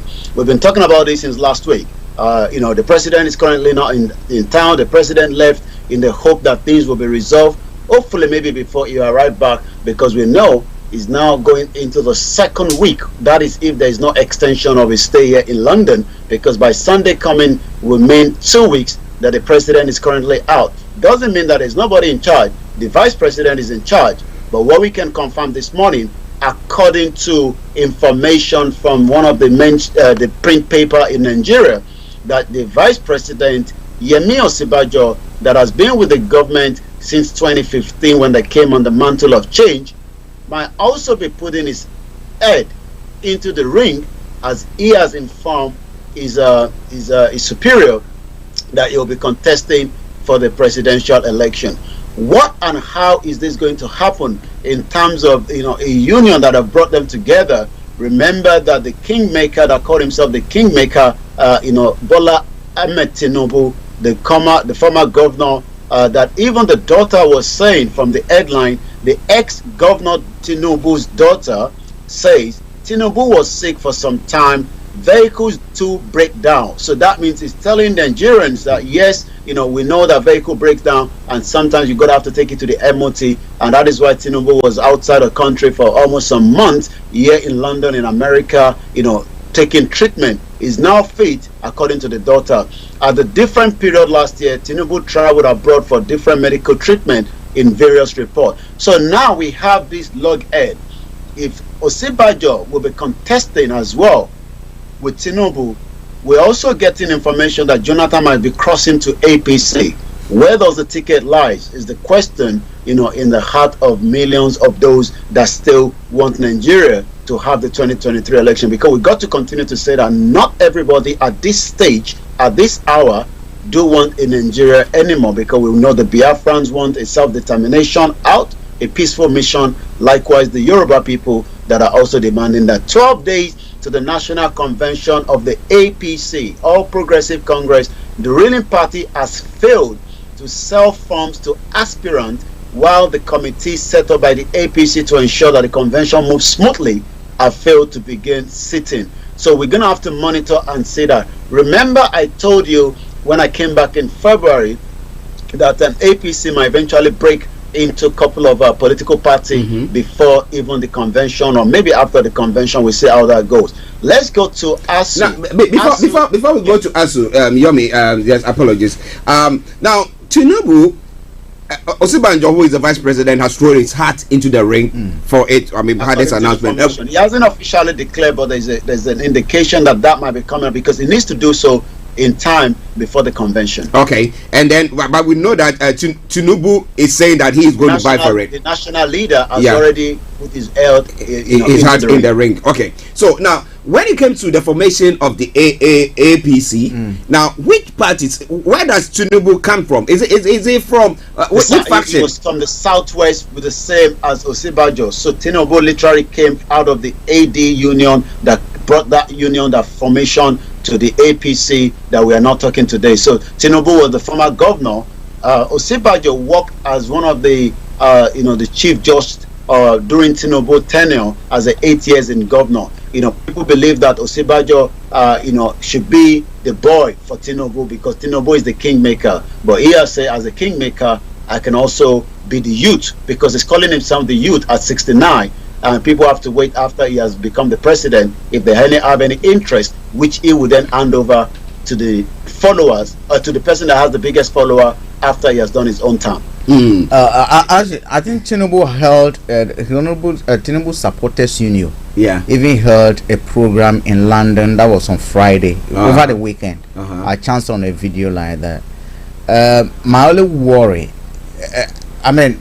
inter-party competition is good for the party. So it's good that he's a vice president, doesn't mean that he should be allowed automatic slot. That's Osibanjo. And being the chairman of the party, that also doesn't mean that Tinubu should also be given automatic. So it's good that they will go and file for competition. The only worry I do have is that the chairman of the party has a lot of say when it comes to administration of the political party. Now, the administration of the political party determines how candidates are elected. So if it is someone, an ordinary person, anyone office holder within the party that is trying to contest, I do not have a problem. But for the chairman of the party, someone will say, well, the vice president also has influence and constituents and has a lot of resources at his disposal that he might want. But where does Buhari stand? Who does Buhari support? That is that is another question. A lot of people will think, or a lot of people have been saying, Osibajo was brought in as an outsider into the party as not a true party person. Probably that's why they want to put a true party person over there. But let the game play out. For the Nigerians, I think this is good news, because a lot of information that you'll be wanting to hear will be coming out between the party discussion. For example, we're going to be accusing the others of so that is when Nigerians need to take their pens and paper and mark them. Well, why are they marking them? Well, Amayo says that Wike, Obaseki, Tinubu, Atiku, rat, cat, dog, sheep, cow. They are all birds of the same feathers. And then he goes on, it's all ranting, not because they love the masses, but protecting their looting. Yes. I mean, that's peculiar to African leaders. Yeah. That's all they do, just protecting their looting or adding some more to it. That seems to be what they are going to be doing. Even one of the governor in the Ekiti State Southwest sleeps in Abuja, return back in the morning. Oh wow! What? He lives. The governor of the state. Yeah, he lives in Abuja and fly back on his helicopter before 6:30. In the morning. Is it because of insecurity or because he's got so much money? Who pays for that? Who pays for that? Well, the state pays for it, and that's why a commentator says Nigeria is not a nation by Adeni Jimo. No, so you mean that the taxpayers should pay for the helicopter for him to enjoy a lifestyle that is not a servanthood lifestyle, but that of a keen lifestyle. Well, I mean, you only need to see the lifestyle of some of these politicians, and you'll understand, that like you always say, prayer won't solve this problem. People, Obasanjo have said it all: slug it out, push them out. They are not going anywhere, and it is entirely up to the masses to rise up. He hasn't said anything violent, but you must push them out to get Nigeria going. For those that believe in one Nigeria. Well, as to whether when the election takes place, we are going to vote as per, people that we really trust that they have got good policies that's going to help us, or because of what has been given to us, we're going to vote along those lines because we are impoverished. Actually, you see, the voting, we are assuming that we are people who are not bombarded. I was telling someone yesterday that even before we are birthed, majority of us are bombarded. Even our sperms are contaminated before we are born. Because at the end of the day, look, they're going to finish voting. There's another ballot box somewhere. Stuffed in. They will deploy the military. The voting, the will of the people that has been expressed will be swapped. Yeah. Why didn't we see in the last election when the INEC officials refused to publish it? Look, it is 145, 245 over here. They will add one and make it 1,145. And this one they will even reduce it and make it 25. Are you getting? So there are people amongst us that, I'm not saying I'm perfect, that morality doesn't count. They fear no God. All they do, they are born bad and sperm contaminated, and if it comes in contact with a contaminated, poisonous political system, then it turns to a nuclear weapon. It's a weapons of mass destruction, destroying lives, creating diseases, creating impoverished people, depriving us of common food, common water, and a piece of money. There are people who wake up, Archie, all they think about where's the next meal coming from. How are they going to feed their days in? It came to look. The day I read a story from I think that was not in Nigeria but another African country, where a mother has to pretend to be cooking. Put stones in the saucepan and then put water. Put water in it. Pretending to be cooking and preparing food, knowing that with time the kids will fall asleep. And then Archie, that for me, that desperation. Archie, that for me, it defines it all. If the people we have are not witches and wizards who cannot see this and correct it, I think even white witches will be better. Let's bring them on. South African brooms. Yes, fly on them. Well, listen, this is Starr in the UK, 11:28 the time. Let's go back to Yomi. Amaya says all ranting not because they love the masses. Okay, I think I've read that one already. But ASU, we have now parents who are begging ASU that, hey, please go back. And government is saying that, you know what, we've met our deal. I mean, our side of the deal, we've met it. Have they? Well, just as concern of so many parents, I say good morning to Olayomi that says good morning to Starr Radio UK, Frank, Archie, and Olayomi Koiki. Good morning to Ade Sean Timothy that is listening all the way in Abeokuta in Ogun State, and the rest that are listening across, the Nigeria in Southwest, the North, and the Southeast as we speak this morning. Yes, the headline says ASU extends strike to May. Parent is begging. Federal government says demands are met. So what is actually going on? This has been going on now for some time, but it looks like there might be extra problem coming as the Nigerian police might be going on strike on the 26th of March if care is not taken. The Parent Teacher Association of Nigeria has now also appealed to the federal government and likewise the Academic Staff Union of the university to, as a matter of urgency, resolve the issues leading to ASU strikes so that students can go back to school. This is coming from the president of the PTA. Danjuma Aruna said an additional 2-month strike would have devastating implication on the education sector. That then also take us slightly into, as passengers are now stranded in most of the airport, the reps is now intervened. Likewise, the NMPC. The headline reads, reps, NMPC intervene as flight cancellations leave passengers stranded. Why are they stranded? The jump in the cost of aviation to buying kerosene, popularly called aviation fuel, has resulted in overcrowded airport as airline reschedule, cancel flight at short notice, leaving passengers stranded. The development came as the House of Representatives on Monday continue its intervention in the aviation fuel crisis as the federal government, the airline operators, oil marketers agreed to peg off the commodity at 500 naira per litre pending the resolution. Some has been buying them in terms of the black market for diesel at about 750, while the cost of the PMS known as petrol continue to rise as well. So let's touch more on the other headline. Come back again to you in the studio. This is still Star Radio UK at exactly 11:31 a.m. this morning, the 15th of March 2022. Like I did say, quite a lot in terms of the election that is coming, and likewise those that still want the self-determination. How the disgraced DCP Abubakar Kyari illegally took over slain suspect properties. Like I said yesterday, I'm not sure how Abba Kyari is going to eventually get out of this mess with a lot of drug peddling is needed in America, and then we continue to monitor the situation as well. Let's go straight now to some other headline as we continue. Again, we do know that the National Assembly kills bills compelling political offices holders to vacate seats after defection as well. We're going to go straight into the social media this morning while we look at what is trending this morning on all the social media on Nigeria as well. Nigeria should have negotiated benefit before condemning the Russian invasion of Ukraine.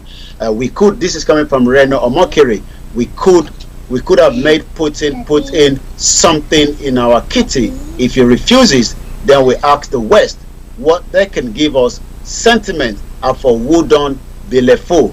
Indian negotiated well. So we do know that we have quite a lot of our relationship with Russia as Nigeria. There's a huge amount of almost close to $1 billion naira trade between Russia. The most important one is the wheat that comes in, and if you remember yesterday we talked about the Bakers Association that are saying that they might also be going on strike. They were complaining more because of the the cost of the diesel to run their businesses, because we know most Nigerians have been struggling.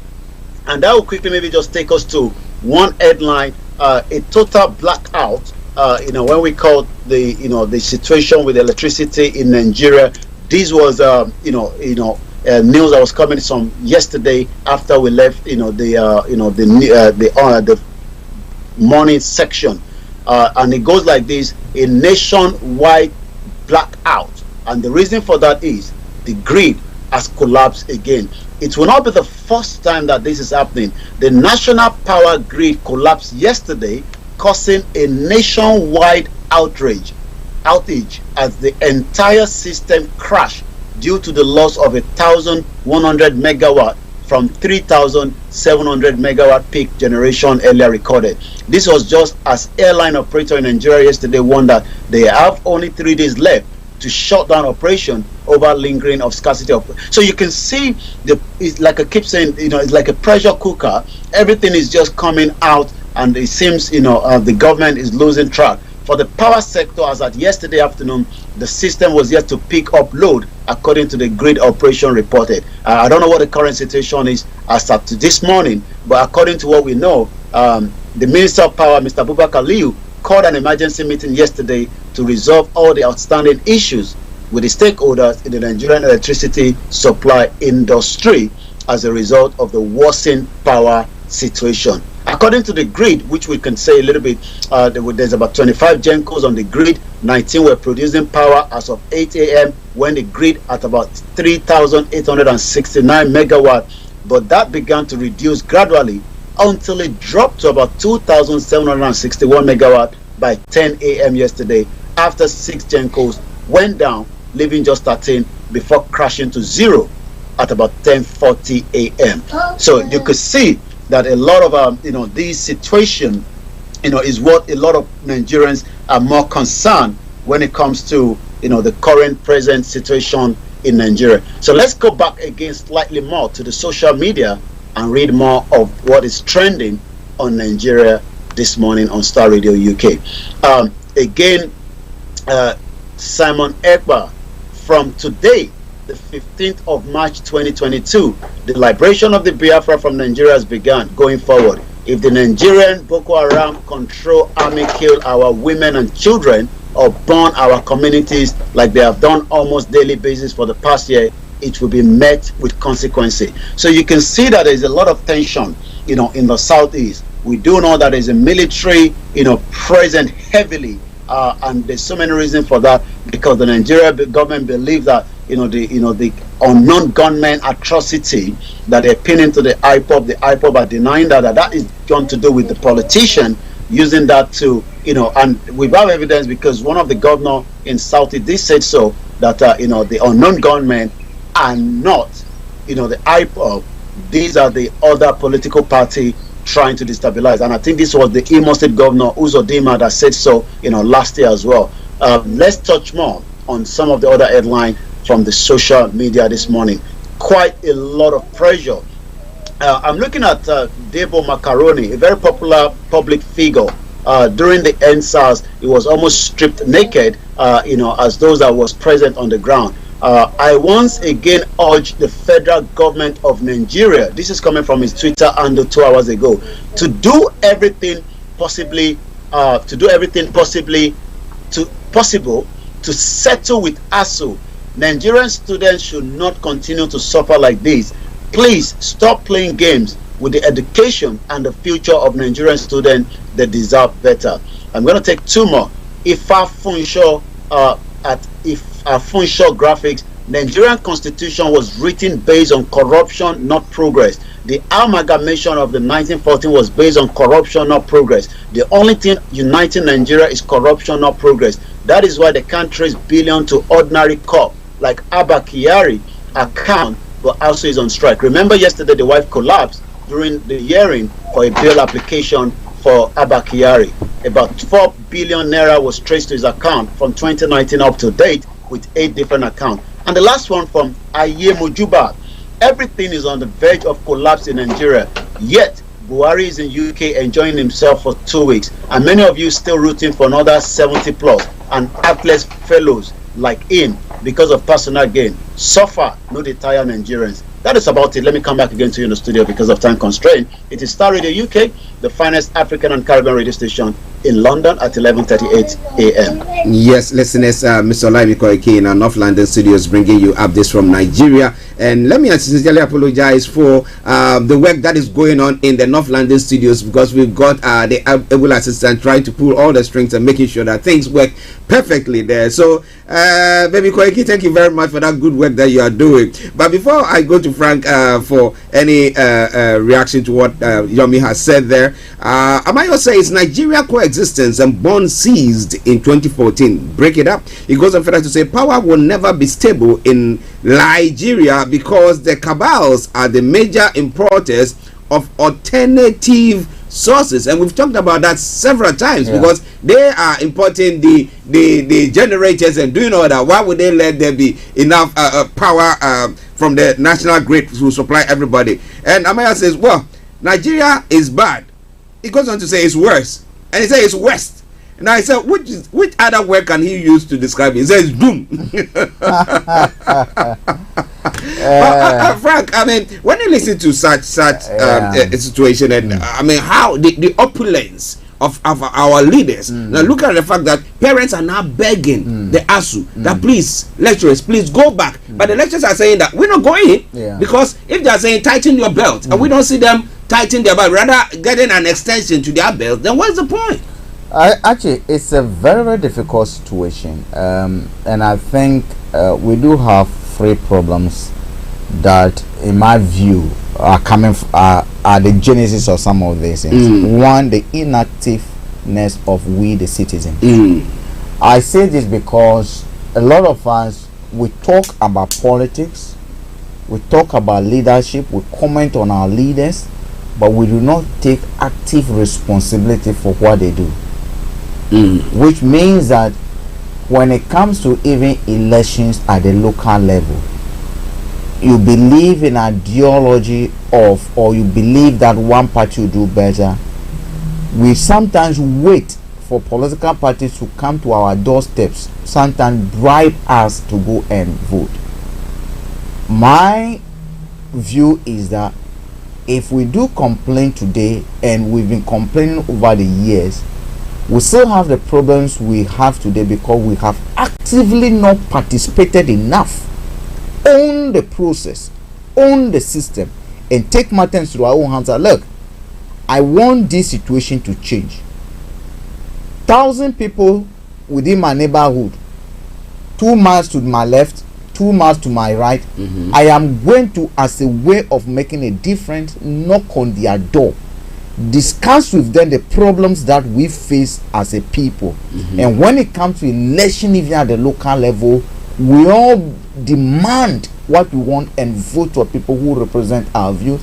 And again, ensure that when they are in power, we actually check on them. That has to come from the local level. Two, the tribal sentiments that we do have gone to a point where they are now becoming a force for evil. It should be a beautiful thing, but they're becoming Frank, just hold on for a minute. I think Yomi has to take his leave, so let's quickly come to him for him to run up what he's saying, and then we continue with our conversation. So hold in there. Yeah, Yomi. Well, again, we'll be back again same time. I'd like to say thank you to all our listeners as far as Dublin, Mrs. Grace Olushoto, and the rest of the globe, from Malaysia to Australia. Stay tuned with Frank and Archie to take you through the rest of the program. I'll be on again same time tomorrow. Have a very good morning and bye for now. Okay, thank you very much. You have a good day. Now, listeners, it's Starr Radio UK. I've got Mr. Frank Davis here. Let now continue with your submission so there. To some extent, I do believe that the tribal sentiments are because within political parties, we organize them based on tribal lines. I'm not saying tribe ethnicity is bad. It's good. It's something that we should appreciate. But when we get to a point where the organization of what we do is influenced, we lack so much by tribal design. So okay, Professor Lumumba says something, this is our thief and we support our thief. We're talking about electricity, we're talking about power generation, we're talking about how cabals over the years have succeeded in controlling the market to a point that they do not want one oil refineries to function, because at the end of the day they want their cronies to be licensed to bring imports. At the same time, they do not want the power supply to stabilize, because that will collapse someone generators business. And do not forget, the generators, the more generators you have apart my neighbor, the more fuel diesel that we use. And therefore that link between the business and who controls those markets, you can see clearly. In my view, we have not done enough to be able to confront these people. Actually, we say democracy is good, but democracy, the way we've organized it, is not going to help out. And it's time that we take a decision as a people, as individuals, and say, okay, look, we've practiced this over the years. It's not working for us the way it should. There are cars that are manufactured for certain rules. When you put them on rugged road, they will not you last. need to either reinforce them. That is why when you see these people who run some of these jungle cars, their cars are reinforced. You go to Africa, you see when you're driving. I had experience in Ghana like that. We're driving on a very rough road, and these taxi drivers actually will just screw through the system. They drive with speed on those portals. And I asked the driver, what is happening? Why are they able to move? You know what they've done? The springs. They've increased the springs. No. They've taken the springs off and put metals, proper metals over there. So what you have the spring, they've taken that off and actually put metal. So they've modified the cars to suit the terrain. So they do not have that much of distraction happening on the cars. So if you go and they drive you with that speed on those rough, if you follow them, you causing damage to your car. So I think we need to look at how we modify our political system.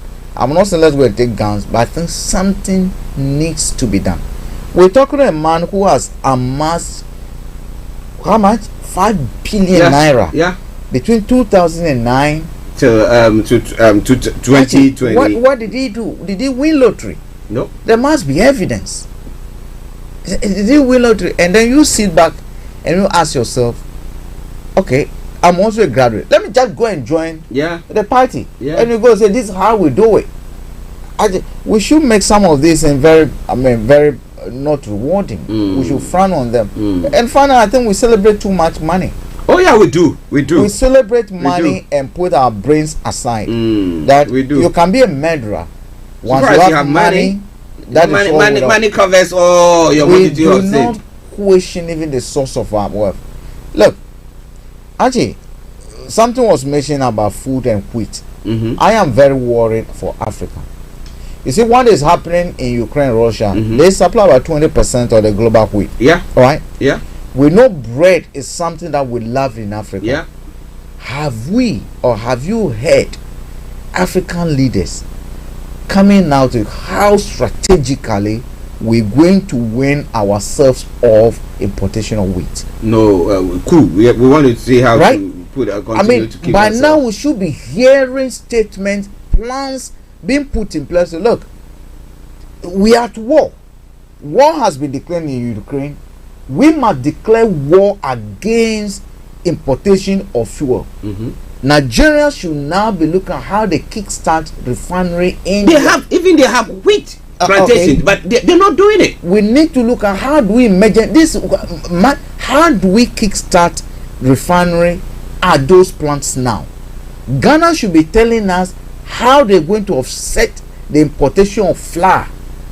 Are you getting me? They are meeting because they are now looking at what will not endanger their ill-gotten gains. They all they want to protect. Well, I don't know. Listeners, Amaya says cabals import fuel, cabals in agriculture, cabals own private institutions, cabals owns private hospitals. In fact, controls all sectors. So wherever you go, they've taken control of it. So you either join them or suffer. Or suffer. They'll just clip your wings. Whatever you do, they just clip your wings. And that's state capture. Complete state capture all across Africa, where there's the intercourse between the political system and the business is so that look, as we speak now, there are businessmen who are owing a lot in Ghana, but because they have political links, they will not taxes. They don't pay. They don't pay taxes. They give them a waiver and then they just continue.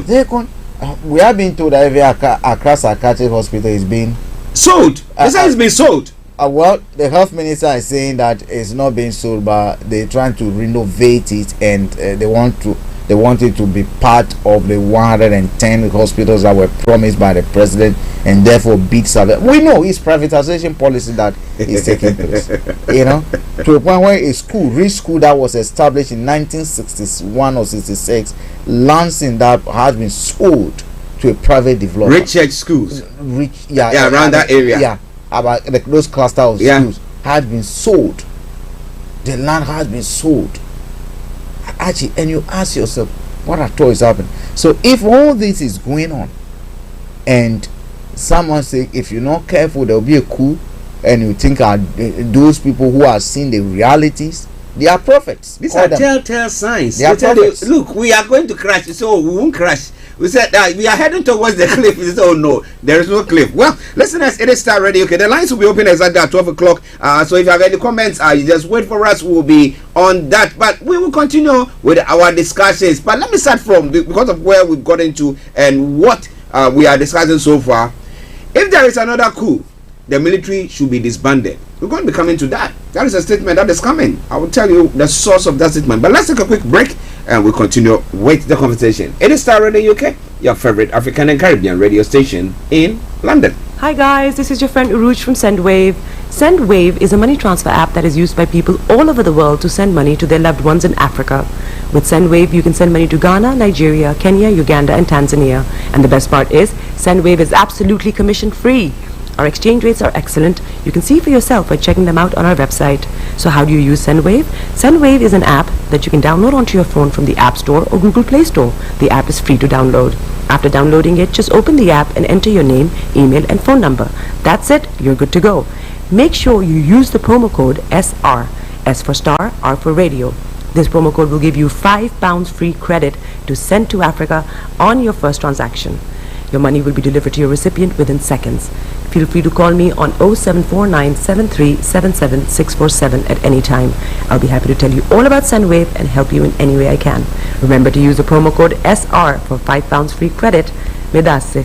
Check me out. He tells me my energy is making him tired. Yes! How do you get the energy to do I've been told that I have a lot of energy, but my goodness, I think today I have met my match, people. I have met my match, Miss Suzanne. Wow, amazing. One of the things that's the start of the darkness. The whole of darkness. So what did that Myself and the world in adjust. And 2019. Forget the proverbial boardroom. Join me, Simone Frazier, on the CEO, the program that gives you the driving seat over your life. Every Tuesday, 8 p.m. only on Starr Radio. Hi everyone, it's your girl BB Clement, the author of How to Go From Employee to Entrepreneur and the host of your weekly business show, BB Means Business, the show where we discuss everything you ever wanted to know about business but you were afraid to ask. How do I start my business? How do I raise the finance? How do I grow my business? Where am I going to find my customers? Join me every Tuesday at 1:30 p.m. on Starr Radio UK to get all the information and tips that you need to become a successful entrepreneur and become financially free. Remember, don't let life dictate to you. Rather, put your signature on life. Welcome back to the program. It is Starr Radio UK. A quick announcement and then we continue. This afternoon exactly at 1:30, BB Clement will be coming away with BB Means Business. So join her on that program. And the Women to Women Ministry, which is to announce that this Saturday, exactement at I'm trying to get a time right. I'll be bringing that details in a moment. Exactly at 4 p.m.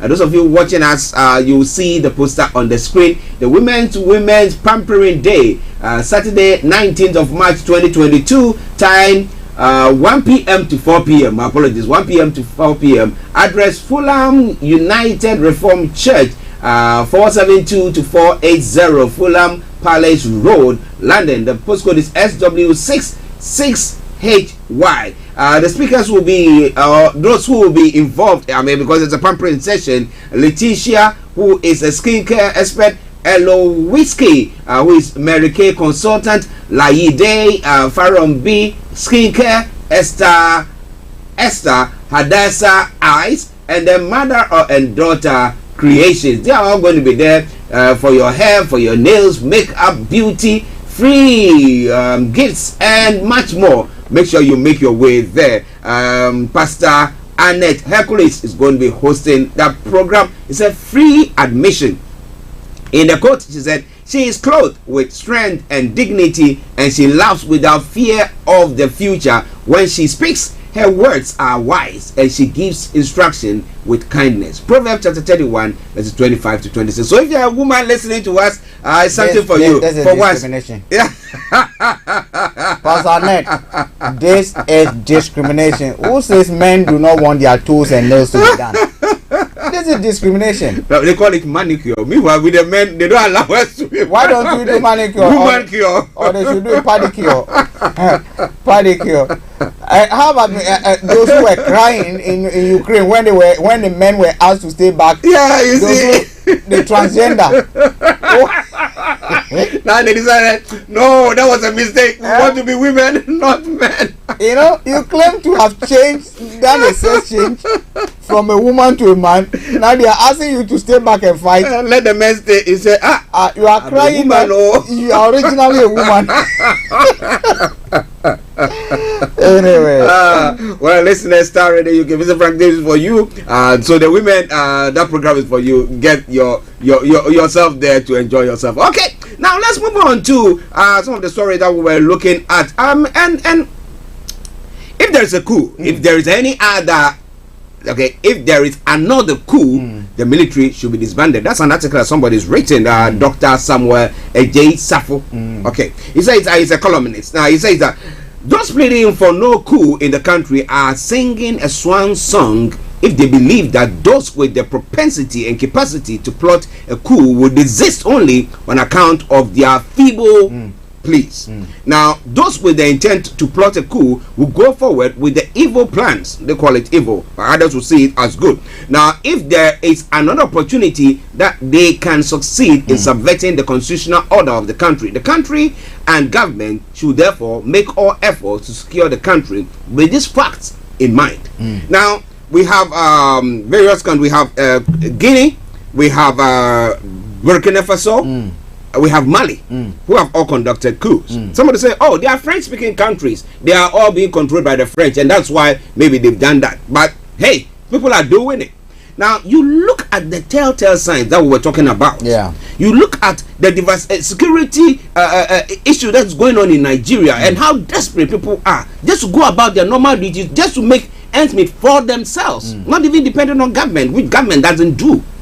And if they see all this thrown out of the window and are desperate, like the people of Ukraine are desperate, and some say, we are not going to go, we don't want to just leave the things to just pour apart, down or around us, and therefore we'll stand and fight. And people are thinking that, well, in this case, you will not allow us to own guns, you will not allow us to do anything, and therefore we'll get a military who are also seeing what is going on and have families. The military are not, it's not like maybe a father and mother gave birth to all the soldiers and the security agents. No, they all come from various parts of the world, and therefore when you are calling your uncle, calling your brother, calling your sister who is in there, saying that we are desperate, they also see it. Now, but if somebody says that, well, they should be disbanded, that's his opinion, which I do not share. I do not think that the military can be disbanded just like that, because they perform other duties apart from this. They help secure. If in an unfortunate event there's a coup, I've always maintained that coups do not just happen in a vacuum. We are told, for instance, that the 1981 coup in what do you call it? In Gambia, in Ghana, was actually instigated by Liman himself, because there were threats to take him out of power, and therefore he collaborated with Rawlings, gave him signal to stage a coup himself. Actually, sometimes probably the word coup is what they do not want to hear. If you take Ghana, for instance, we had, when in 2016 or 15 or so, was it, the Arab Spring. We had a then opposition, Nana Akufo-Addo, praising the bravery of the men and women who thrown to various towns squares to demonstrate, and used the boy who set himself ablaze out of desperate need to survive as a campaigning tool to tell Ghanaians that is how desperate people can get to a point where they have no option but to terminate their lives. And that is an acceptable level of governance.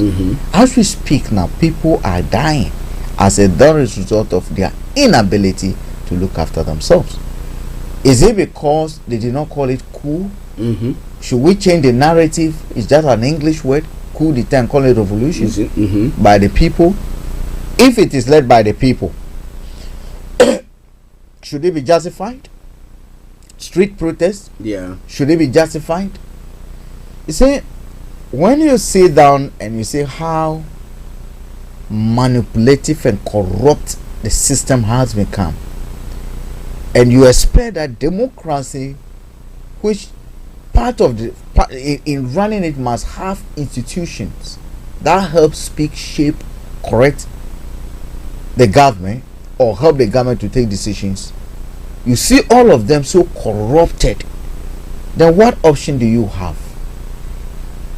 In 2011, Hassan, is it the WikiLeaks founder, says something that, look, wars and a lot of issues that we do have in our system are direct representatives and are caused by the media, because the media sometimes goes to bed with the political elites.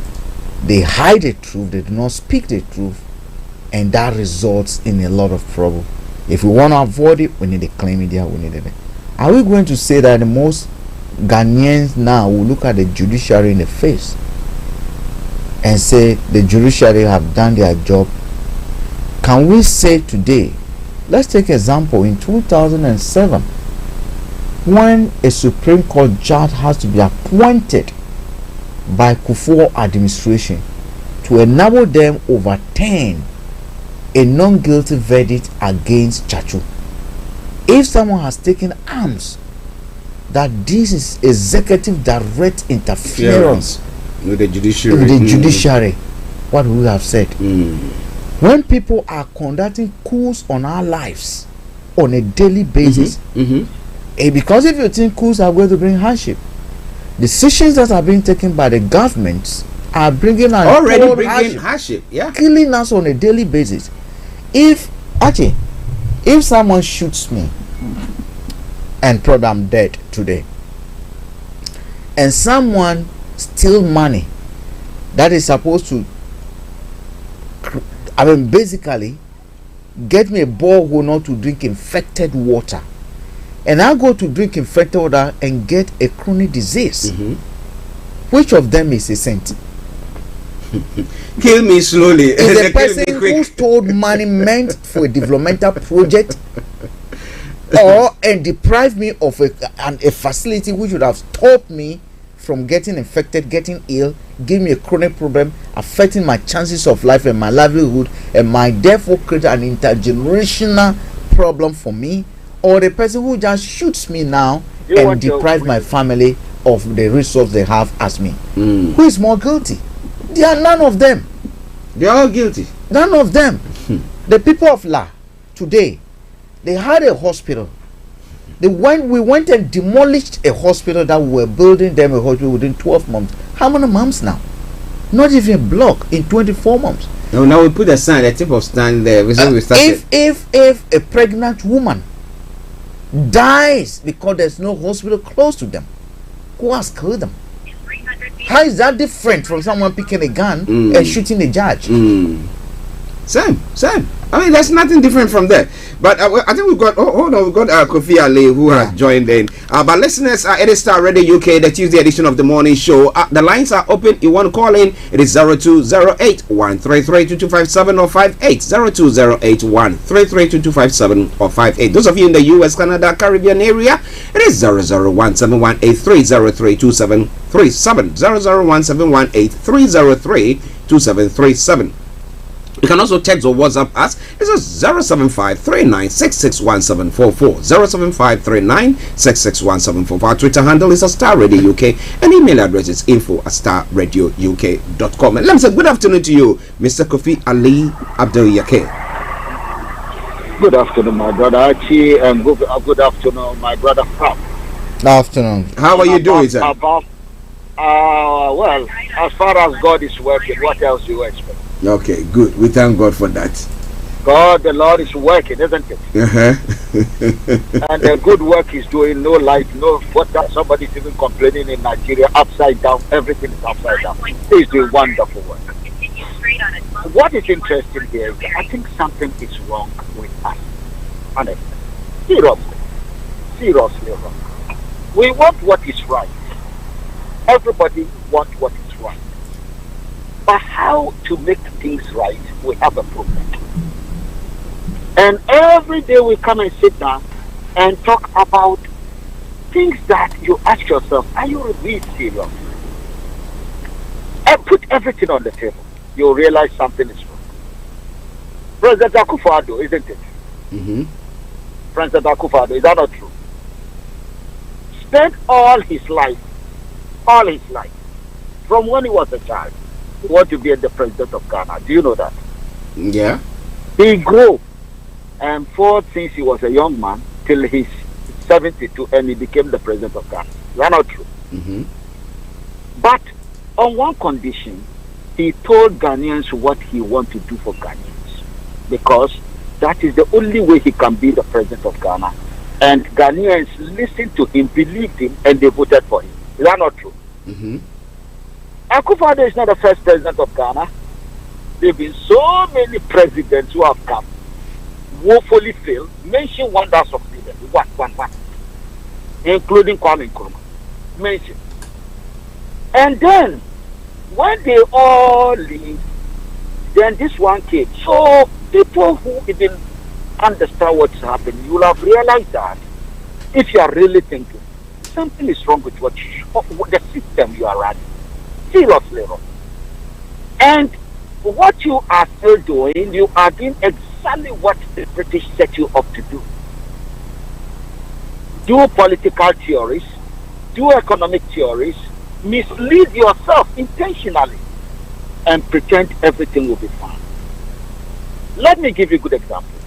You know, Olayomi quickly was on air, isn't it? And while he's talking, at a point in time, for the first time, he mentioned the governor that is coming from Abuja, who sleeps in another Abuja from his state. He has never come on this platform to inform us that the system we are using in Ghana is not the same as the system they use in Nigeria. That in Nigeria, all the ministries and everything you have at the federal level, apart from the military, they also have them at the state level. They elect their governor directly. They have their own parliament at the state level, which we don't have in Ghana. Not only that, they take tax from their people and get some money from the federal government. So whether Buhari go to America or Buhari go and live in hell, you understand? What will happen is that the role of the federal is what will suffer. It's not the role of the state. Am I right? Yeah, under the normal federation system, that's what's supposed to be. But that is what it's supposed to be. So if there is corruption, the corruption and the madness and the insanity is not only at the federal level, it's also at the state level. It's even at the local level, government level. So what you are seeing here is, this is why the last time I was telling my brother Frank, stop comparing Ghana with the US. You are making a big mistake. Because maybe you can't compare Ghana with Nigeria because the system are not the same. What we say we are all doing is democracy. That's not true. Tell me, can you recall anywhere where the president of Ghana today, Akufo-Addo, told any Ghanaian how he will solve the problem of ECOWAS? Mention one. Can you recall one? That when I'm voted, my job would be to solve the problem. It was after he's voted, then he started eyeing the ECOWAS position. Nobody voted for him to do anything about ECOWAS. Hannah Bisu, you know that lady? She is only busy about her constituency and her NDCU. The right suddenly they say she's been given a position in ECOWAS. Who voted for her? Why do you have a different understanding of democracy, even when what you are doing is failing you? We are insisting every day. What is wrong is not what you are just doing in Ghana, but what is at the ECOWAS level is also part of it. Now, you have somebody who was voted by Ghanaians, some nincompoop get them together and say, you come and be the chairman of ECOWAS. And that is it, he has become the president of ECOWAS. And the president, so the man voted for just 27 million people. He's not the head of 350 million people. Why do you do things by the back door? And you still have people congratulating them. Somebody, that's why I say God is working, because this is a miracle. Miracle. In a democratic setting, a politician doesn't assume any position without being voted into office. They must tell people what he's going to do. That is different from a professional. When you're a politician, you tell people your plans. That these are my plans, this is what I'm capable of. Give me your mandate and you see what I'm capable of doing. So your politician mandate is premised on his promise to the people.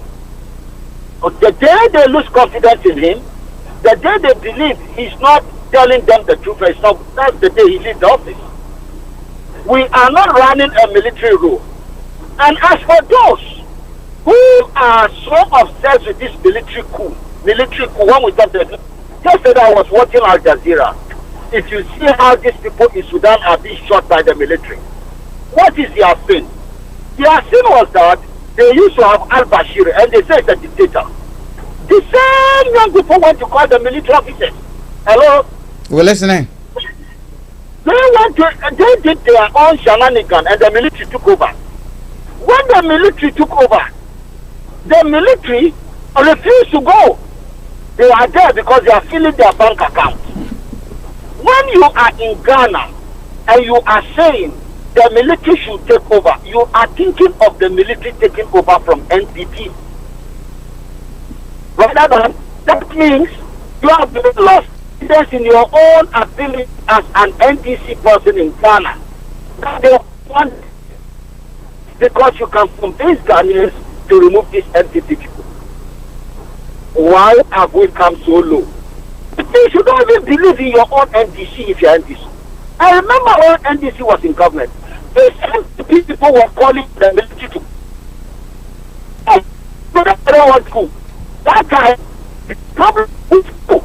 And let me come to the Supreme Court and the problem was hold on, Kofi, before you go there quickly, let's make that clarification. We do not have on record anywhere, either verbally or written, to suggest that NDC has called for a coup or members or leading members of NDC identify as a coup. Because what are you saying again?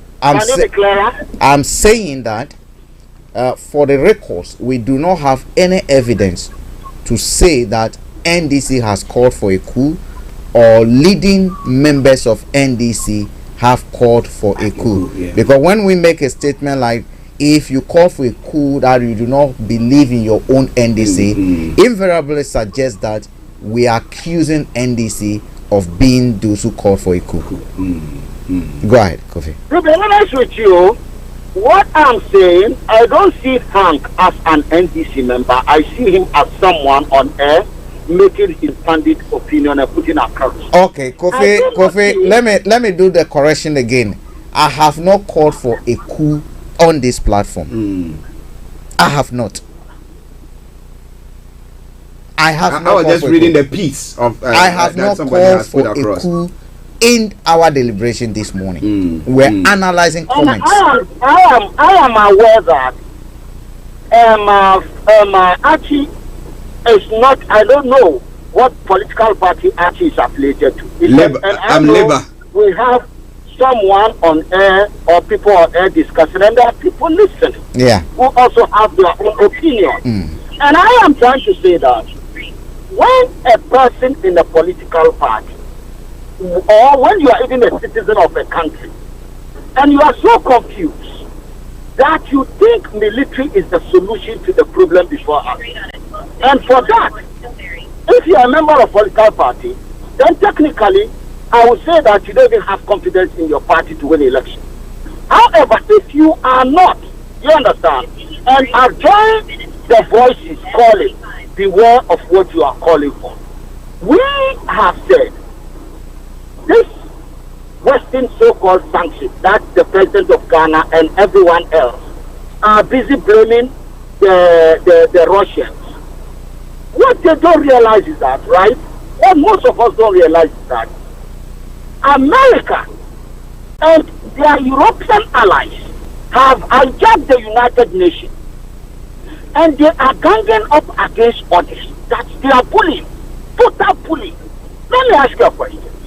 These Chinese who said they want to be neutral, when we hear the Americans and their allies openly, they don't hide it, that they are selling weapons to Ukraine to go and kill the Russians for doing something that Americans have never done before. What are we talking about here? And they are now bullying the Chinese, telling the Chinese to join them. Hold it, hasn't China the right to self-determine what you want to do? If you think sanction is the way forward, and you need to fight Putin with everything you have, must Chinese do what you want? Is China not a sovereign nation like America, free to do what you want to do? If you Americans think you have your right to impose sanctions on someone, is it by force everyone must join you? This is bully, honest. Okay, and good.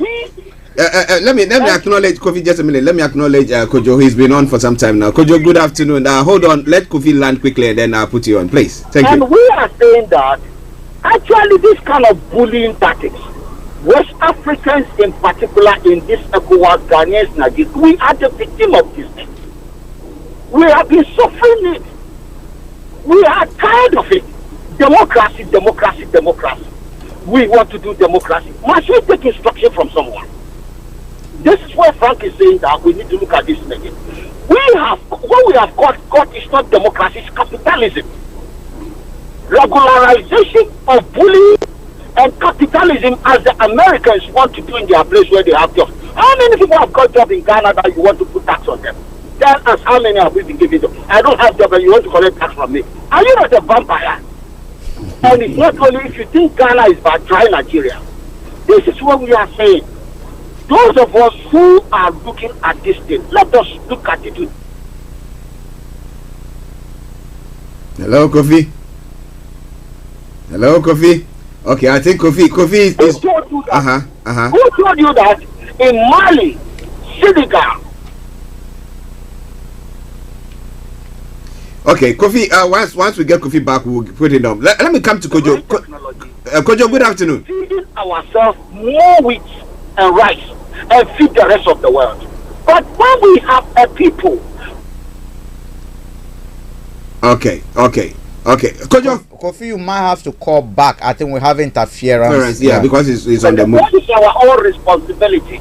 What are we going to do? Are we going to sit down where the Nkrumahs left? When Kofi Nkrumah himself said that in the... Okay, Kofi, thank you. Let's go to Kojo. Kojo. Hello, Kojo. Yeah, I can hear you all right. Yes. Yes, Kojo, go on. Kofi, Kofi, hold on, because your there's interference from your end. So let's go to Kojo. Hello, Kojo. Let's listen. Okay. Yeah.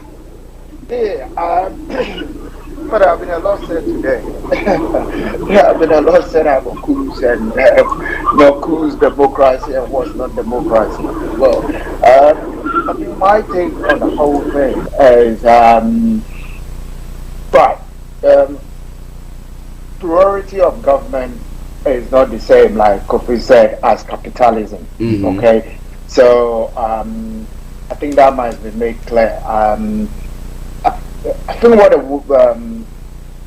bringing it in relation with America, China, and Ukraine, which is currently a world politics. Mm-hmm. I think that is a far-fetched thing to ask for. But in any case, we cannot make those comparisons between Ukraine, America, China, and the situation in Ghana at the moment. I mean, Ghana wants to be a capitalist state. And if you want to be a capitalist state, one of the things that come with a capitalist state is that you have priority of government. One person doesn't sit there for a long time, as people have advocated that we should do like the chief do. I mean, what the chief's practice is not a government. It is monarchy. The oligarchy or people who have been selected by virtue of privilege to be head of a community, and they stay there forever, and their children come to take over forever. So the rest of the people down the food chain, as we call it, they will forever not have that opportunity to ascend to the top. So if you look at what the Greek and the Romans had, everybody had the opportunity to ascend to the top. And in a modern democracy, that is the kind of thing people want practice. Everybody will have a fair share of contributing to the state, but wherever they find themselves, whether they are in government offices as civil servants, or they ascend to become the highest civil servant of the land as the president or the prime minister, they are all serving in that capacity. So at a point, they cannot be there forever. Do we want to be like what is happening in Rwanda, where every opposition person is automatically silent, yet they want to practice capitalism? At the same time, they want to combine capitalism with authoritarian rule over the people in disguise. Is that what we want? We don't want that. And I don't think anybody, in my opinion, rightly Frank said, anybody calling for coup is foolish. I mean, as simple as that. We don't want to go back to those days. I was a young man. Through my whole life as a young person, I've seen coups upon coups upon coups. When no, people don't thrive, businesses don't thrive. Is the military have any much knowledge than somebody else who is in a political party? No, they don't. Everybody has a right to be part of the governance of their country, and everyone should be given that opportunity to govern their country if they can demonstrate that they can rise to the top and face the challenges of leading a nation. So that is where I will really come in, and I think others should have a view. That's my view. Okay. Archie, let me come in on this democracy and capitalism issue. On the front of the UN, one thing we must understand is that post Second World War, there was a deliberate decision that was made by America and their brothers in the EU, Europe, to be able to structure a world system that works for them. Not works for everybody, but works for them. And those who want to toe that kind of line, whether they toe or not, it works for them. That is why I've always maintained that America, the EU, and the West has a permanent interest. They do not have permanent friends. They never have permanent friends. Now, just over the weekend, we know Venezuela has had sanction upon sanction on. That's over the weekend. The U.S. authorities were meeting Venezuela authorities. Why? Because they want more oil to make up for the shortfall that will come. They will be suffering from Russia. We know the U.S. and the UK will sing from the top of the roof about what they call human rights. In fact, to a large extent, the land reform policy in Zimbabwe, one charge that they leveled against Mugabe was that he abused the human rights of people. People were not given fair chances. Libya was the same. I'm yet to hear a single word from America to tell me that Libya's system was drastically different from, what do you call it, the Saudi Arabia system. In fact, to a large extent, it was better because women had the opportunity to drive. Women had more say in affairs of the nation than we do have. But as we speak today, UK, that is a banner for democracy. Just like Akufo-Addo tell us that is a human rights lawyer, but we've seen more draconian ruling. What they call ruling do not make abuse of the judiciary that any other, even coups with under cool leaders, we don't see that. That's exactly what we're seeing. Saudi Arabia just a few days ago killed over 81 people. But here we have the US and the UK silent the Prime Minister of the UK trying to move over there to encourage them to have more oil. Actually, Frank, I will come in on that. If you realize Biden and the King of Saudi Arabia had never had any phone call because the King has refused. Because the King has refused simply because America has condemned continuously condemns the regime over there. Now, what happened on that? Kojo, what happened on that when Biden was a what do you call it? Vice president. A candidate. Okay. When he was a candidate, not the president. You remember Khashoggi? Yeah. Biden went hard on the Saudis. The Saudi. Yeah. And as a direct result of that, the Saudis were angry that someone has been killed in their embassy. Biden spoke about it. Okay, and therefore when he came to power, the Saudis or Prince Salman has refused to pick up a call from the UN. But officially, we have not heard any statement from the Foreign Office of any of these countries condemning the human rights. Yes, we have parliamentarians talking about it. We have comment, but we've not had an official government stand to say that we are condemning this act by the Saudis, and we've never had it. And therefore, place sanctions that we are doing against China about the Uyghur when it comes to business, they are in trouble. They are looking for China not to be an outlet for Russia. They consider Russia now as a as a rat that is being holed in. China should not create. I don't know if you way out for them. No, I've never done that. You think China is going to? You are saying you put sanction on? Look, Archie, of every 10 products that in our homes, right? It might be designed in the US, but it's assembled in China. You want to place sanction on China? Let's go. Are you getting me? They are going run up and down trying to see the UN. Let me ask you this question. Okay. Right. Let me ask you this question because you seem to I'm not anti-West. Like the West. But let me ask you this question. Why do people think the David and Goliath story is magnificent? Because they read it and they know that even the weak. No, it's not a reading. I mean, it's a moral lesson. Yeah, but at the end of the day, it's always supported by. Look, people don't like the big and the mighty to suppress the weak and the feeble. But Kojo, that is exactly what you illustration. But that is exactly what we are seeing. If you bring Ukraine in, what I'm trying to say, Ukraine has a 44 million population. Right. Russia has 3 times its population. So if Russia is a superpower, so that is what you have to look at. Ukraine isn't a superpower. Kojo, you have a point, but at the end of the day, you have to look at that. No, and China is a superpower. So why would 2 superpowers?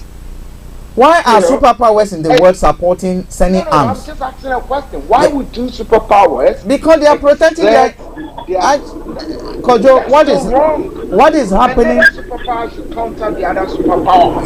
But simple as that. But what is happening is that when it comes to the issue of the big bullying the weak, it is the US that has used. Kofi is on again. Yeah, Kofi is on again. There's that noise. No, we can't. Okay, Kofi, let me see. Kofi, your line. There seems to be so much. On the train, No, he's driving. That's why. Okay. Actually, if you look at what the US has always done, they have used just exactly what Kofi, what they call it, Kojo is saying. They have bullied the world all over and over again.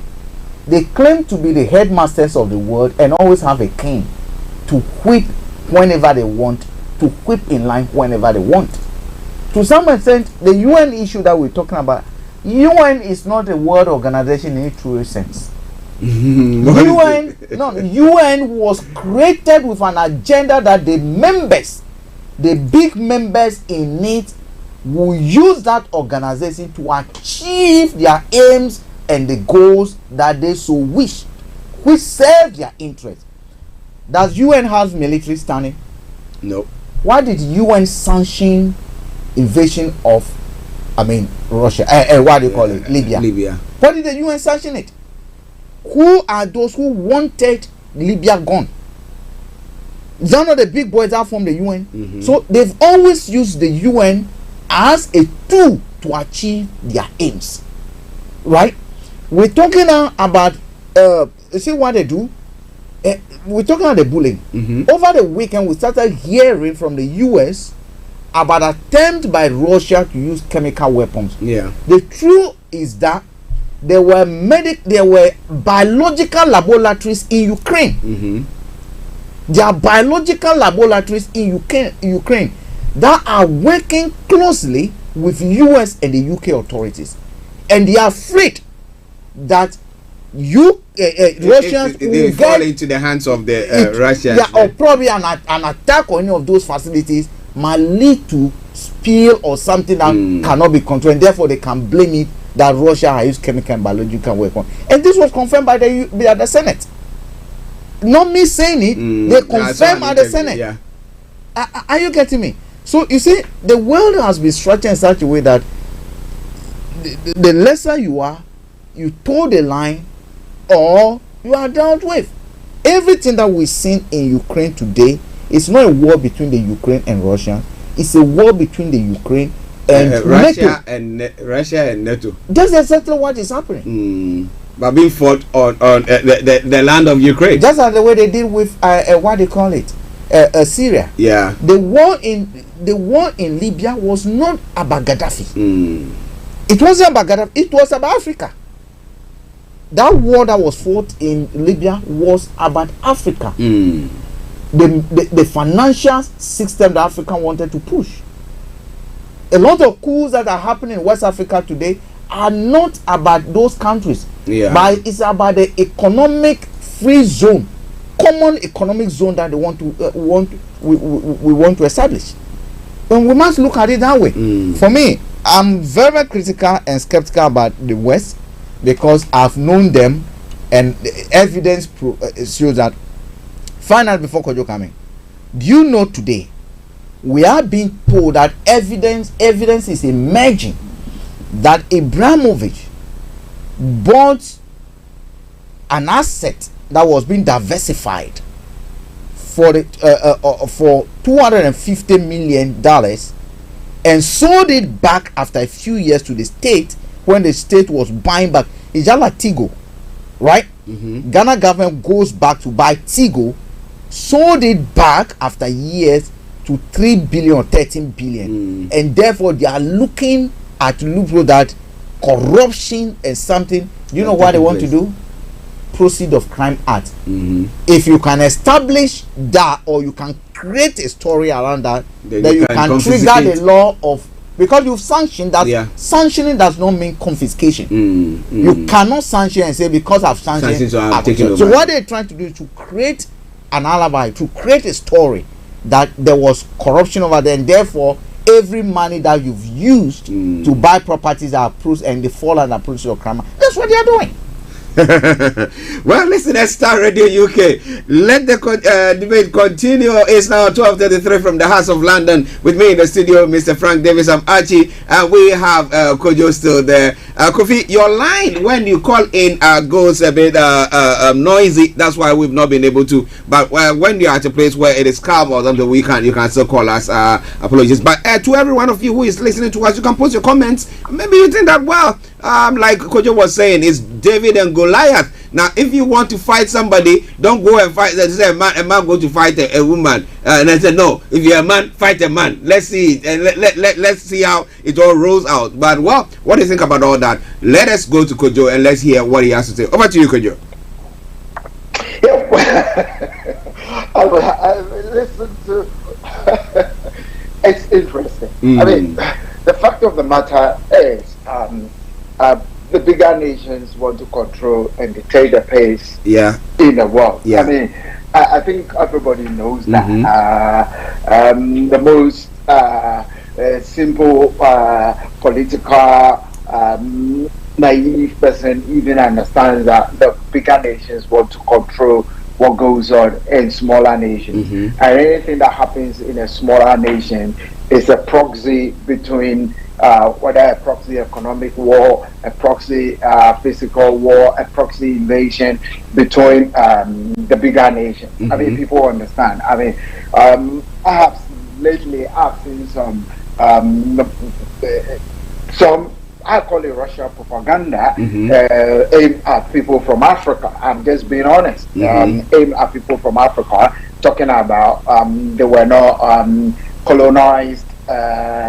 They actually, Russia didn't colonize. Russia didn't steal money. It's all an interesting fact. Yeah, it's a fact that Russia didn't colonize Africa, but how does that relate to all these propaganda that we have currently about the Russia and Ukraine war? So we have to be careful. Whichever nation we find ourselves in, whether we are in Ghana, whether we're people of Ghanaian origin living in the UK or anywhere, to be very careful how we play our part in all these war that is going on. We must be smart. That is my view. Okay. We have to be smart and think about the issues very careful. I mean, some of the recipes that we are writing for our own countries, let me put it that way, to cook our own democracy, we still have to be very careful what we do and what we follow. Fine. Okay, Kojo, just a minute. I think I've got Kojo. Just a minute. I've got. Okay, I think he's left. All right then. All right. My apologies. Reverend Minister. I think I saw you. I saw your image. You're a Reverend Minister. Now, if you want to, Kojo, you could see him as well. Now, if you want to call back, please do your best and call us as well. Okay, Kojo, please go on.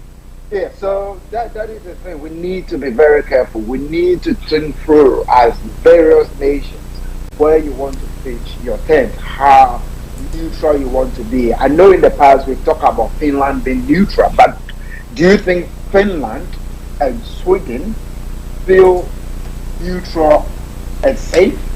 I don't think so. At the moment, they might be at edge because given the why would they be at why would they be at edge? Why would they be at edge, Kojo? Why would they be at edge? Don't jump in. What I'm trying to say, 125 years ago, pre all that, Russia had fights with them. They have a territory with Russia. Okay. Look, Russia has taken some of their territory in various wars that Russia had with them. They have to move nearly a 500,000 people from an area similar to what we have happening in Mariupol further into their country because of the war between them and Russia. Kojo, do you honestly think that Russia is going to attack any other country? They could. I mean, knowing that they have the nuclear weapon, they think that that's our trump card. If you do it, we're going to do that. Calling it a bluff, they could go on. Moldova very quiet. Moldova is very quiet. They've done it to Moldova. Why is Georgia so quiet? Georgia is virtually battered down. Look, I heard from a Russian, the head of the Russian Orthodox Church, saying Russia's glory and empire has to be restored. And he mentioned some countries that has to be part of Russia, that has to come under the Russian sphere of influence. Moldova is one, Kazakhstan is two. You mentioned Georgia. So what are you talking about? So Kojo, don't you? We know we had a war. We know we had a war in Georgia some time back between Georgia and Russia. Why do you think the West said no to Russia's quest to join NATO? Russia to join? Because Russia wanted to join NATO, but the West said no. They will not allow Russia to join NATO. Why do you think that? there could be reasons, not necessarily because there could be reasons why they didn't want them to join. If you look at all the NATO countries, there is a semblance of priority of government. Okay, Kojo, just a minute. I think I've got the Reverend Minister back on, so let's see whether we can hear him. Good afternoon, Reverend. Good afternoon. Yes. Okay. Yeah. Thank you very much for joining us. Please, what do you want to say this afternoon, sir? I just wanted to say congratulations for the radio. This is my first time to broadcast, and I'll be on at 8 o'clock. And I was trying it out. Okay. I think I heard you talking about the war between Russia and Ukraine. Yes. Was someone making a justification for the Russian invasion? Yes. We are both sides of the discussion, so people are just chipping in what they think about what is going on. So yeah, go on, sir. I think one of the things that we have been discussing down here is the fact that, of course, we are appalled by the war. Nevertheless, there is also the issue about the West having attacked Iraq and Saddam and Gaddafi without provocation. And that's double standard. I think there's an issue there as well. The West has been found guilty on many occasions for attacking other nations. That doesn't justify Russia for attacking a sovereign nation. I think it's awful, and a lot of people are dying aimlessly by the bombardment of the Russians. But I think there's an issue for us as Africans. I think we look at these issues objectively as the people of the South and ask questions: why do these things happen? The power play and all those issues which are involved, and I think it is important. Okay, I think Reverend's line might have either dropped. Your sins of the past and when you attacked other nations. Interesting. Particular African. Yeah. So what do you think, how do you think Africa should position themselves now with everything that is going on? Should they go to the west, should they go to the east, or should they stay neutral? Having been a politician and now retired, we in Uganda, when I was in politics, we used to say that we are non-aligned. We are not for west nor for east. We are for Africa. And I think we have to look in a completely different way. I think we start with the premise that every person in this world is created by God and is therefore precious, and that each person should be protected. And that's my issue is always about racism anyway. And if we are all equal, then where do these inequalities come from? And I think Africa doesn't have to align itself to the west or the east. We have to align ourselves to what is right.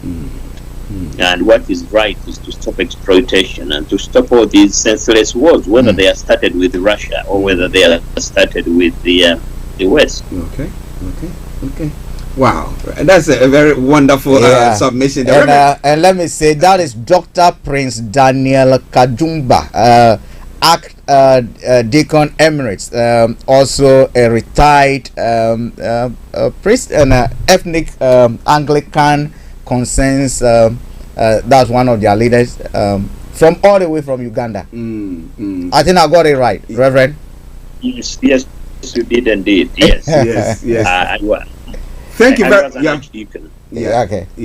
Thank you very much, Reverend. We know that you are on the show this evening, the CEO with Simon Frazier. So, listeners, we want to encourage each and every one of you to join Simon at 8 o'clock on that broadcast. It's going to be a wonderful one. Well, you see, just a gist of what he will be talking about, that makes you, feel like, yes, I want the real food. Okay, Reverend, let me say thank you very much and have a lovely day. Yes, I'll be on with you. Okay. All right, then. Well, listeners, it is Starr Radio UK. The name is quite a long one, so it's difficult for me to pronounce it. But Frank, his name again, and let me give you his name again. He's a very illustrious man. He's worked all the way. He's a retired man now. He is Reverend Dr. Prince Daniel Kajumba. Okay. Yeah, I mean the details will come later on when that program. Okay. Yeah. Okay. So join Simone this evening with Dr. Kajumba. Okay. But actually, he raised something that is very, very important. He made mention the position that Africans have known to be that called in the South. We call it the non-aligned. The question we ask today would be: African countries, if we pick them one by one today, are they still pushing that non-aligned position? The Reverend again made mention of Libya. How did we react when Libya was attacked? Just a few months ago, in what we call Ethiopia, we saw exactly the war that was happening. What was the position of Africans over there? As we speak today, Africans are mostly quiet on what is happening in Democratic Republic of Congo.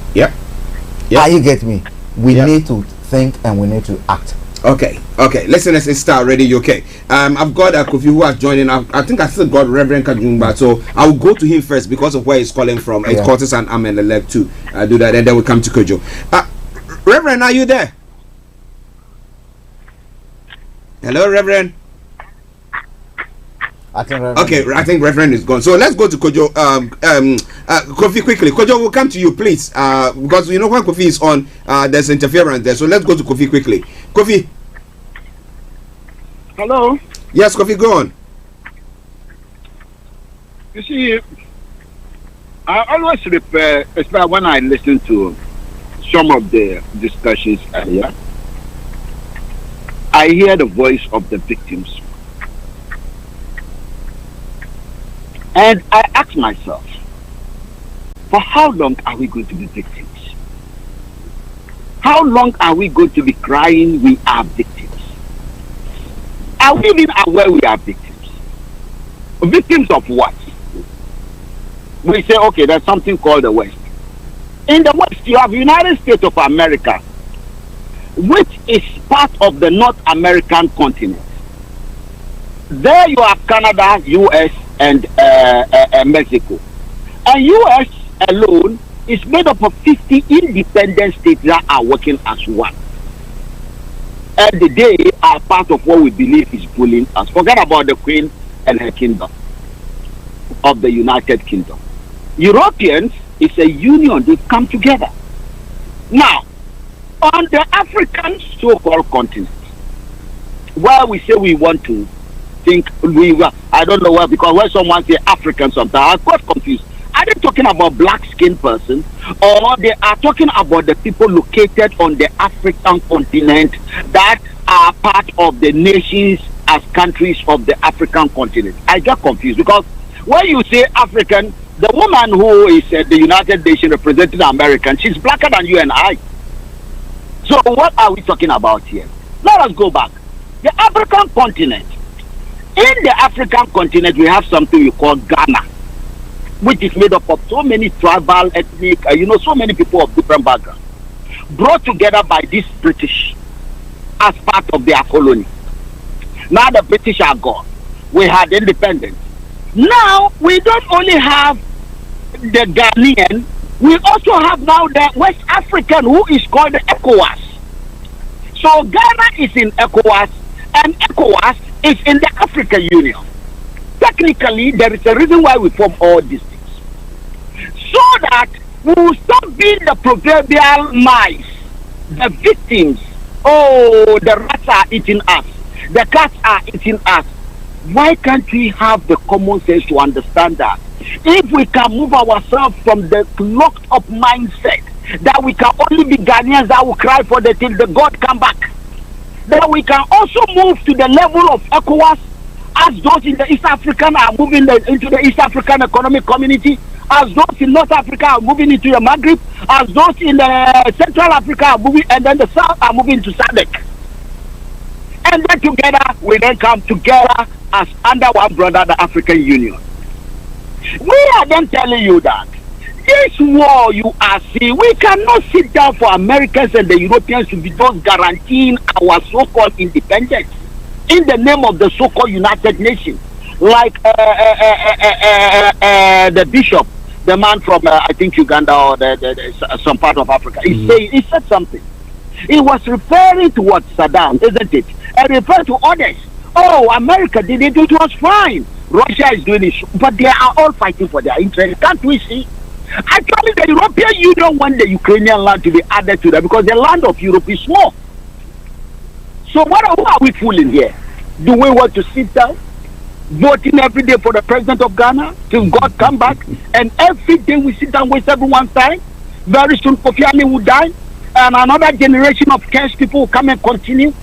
What we are saying is, if we have identified this problem, that even almighty Nigeria is crying, talk less of Ghana, Gambia. The size matters. The size. Look at Russia. In fact, the land they have is like half of the northern hemisphere. They've taken all. You can have 10 United States land and almost 20 EU land inside the US, Russia alone. So what are we talking about? We said let us start thinking big. The British formed a colony called Ghana and they created an authority there that is called the government of Ghana. Is that not true? Now, we are doing the same thing in the name of ECOWAS so that the whole of the West African country will be there. But for how long are we going to be blaming France for stealing? And then tomorrow we blame Britain. Every day we sit down looking for who to blame. And when something is wrong with us, like the mice I talk about, the proverbial mice, I am really, really tired of this hanky-panky.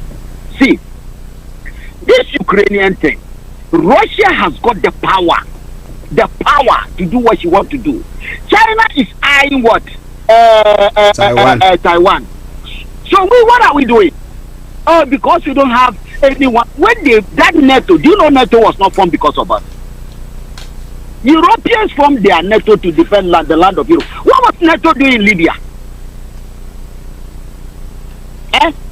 NATO is an association of countries that have decided to have a common military. Is that not true? To defend themselves. Is that not true? What are they defending in Libya? Tell me, mention that one thing, regime change or what? That is what Putin wants to do in Ukraine. What is our own problem anyway? Don't we have problem enough? We are in a war, our own war. We have been captured long ago. Look, if you see human beings, you bring somebody from Ghana there. It is different, dirty, hungered, terrible. The basic things are killing us because we have been subjected to after-war slaves. We are all in a captive land. Everybody is looking for a way to run away. And instead of we sitting down seriously looking at how we can convince ourselves that democracy, we do not need lectures from America. You don't need to be a capitalist to be democratic. We have to understand very well. You don't need to be a socialist to be a democratic. Any person with a common brain will understand what like Kojo was explaining. Why should one royal family come and sit down forever and ever? And then they capture our colony. Then they capture them. We have small, so many of them. We have some people who think it's fine. Can you see? We are talking about a nation of equal free people. What we are then saying is that Russia has proven that capitalists and communists can work.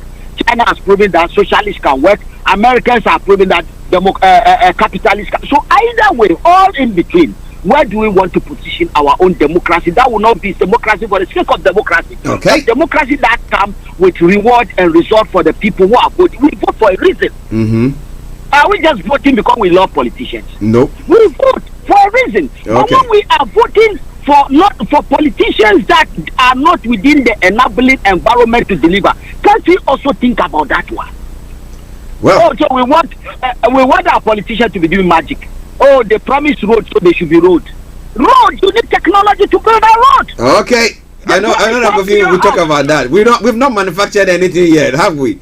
Okay, Kofi, just land quickly. We need to go to Kojo because there's a program that's going to follow suit. The only thing we manufacture is chewing and apotoria.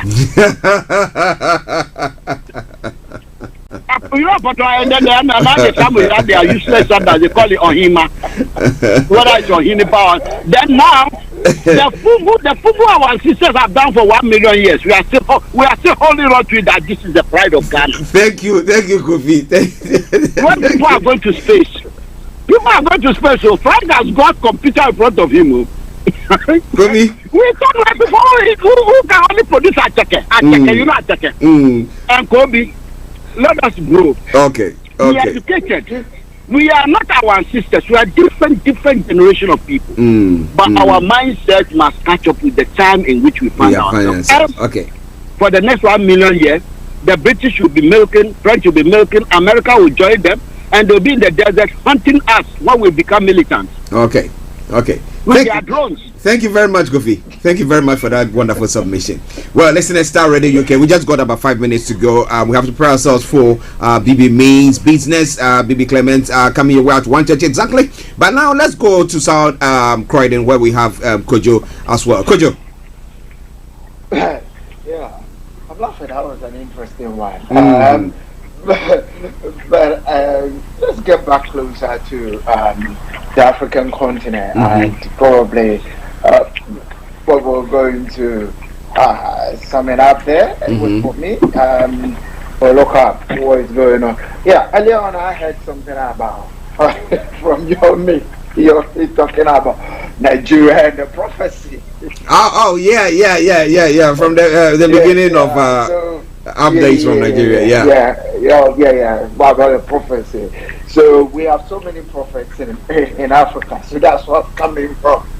And none of them had ever prophesied about the situation in Africa and how it's going to impact generations to come. Yeah. And so much more on a serious note, whatever proxy war is happening in Europe here, in Central Europe between Russia and Ukraine, that has had a huge rise in fuel prices across Africa itself. And here we have countries like Nigeria, we have countries like Angola having to produce a lot.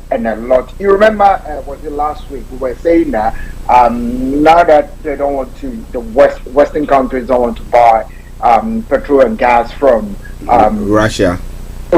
Yeah. I think it's time the African countries position themselves properly. Especially the ones that have the natural endowed petroleum like Nigeria, like Libya. They have a lot. It's time that they need to position themselves to make a killing, to make more money out of the rising crude oil prices. But on the average, that is not so.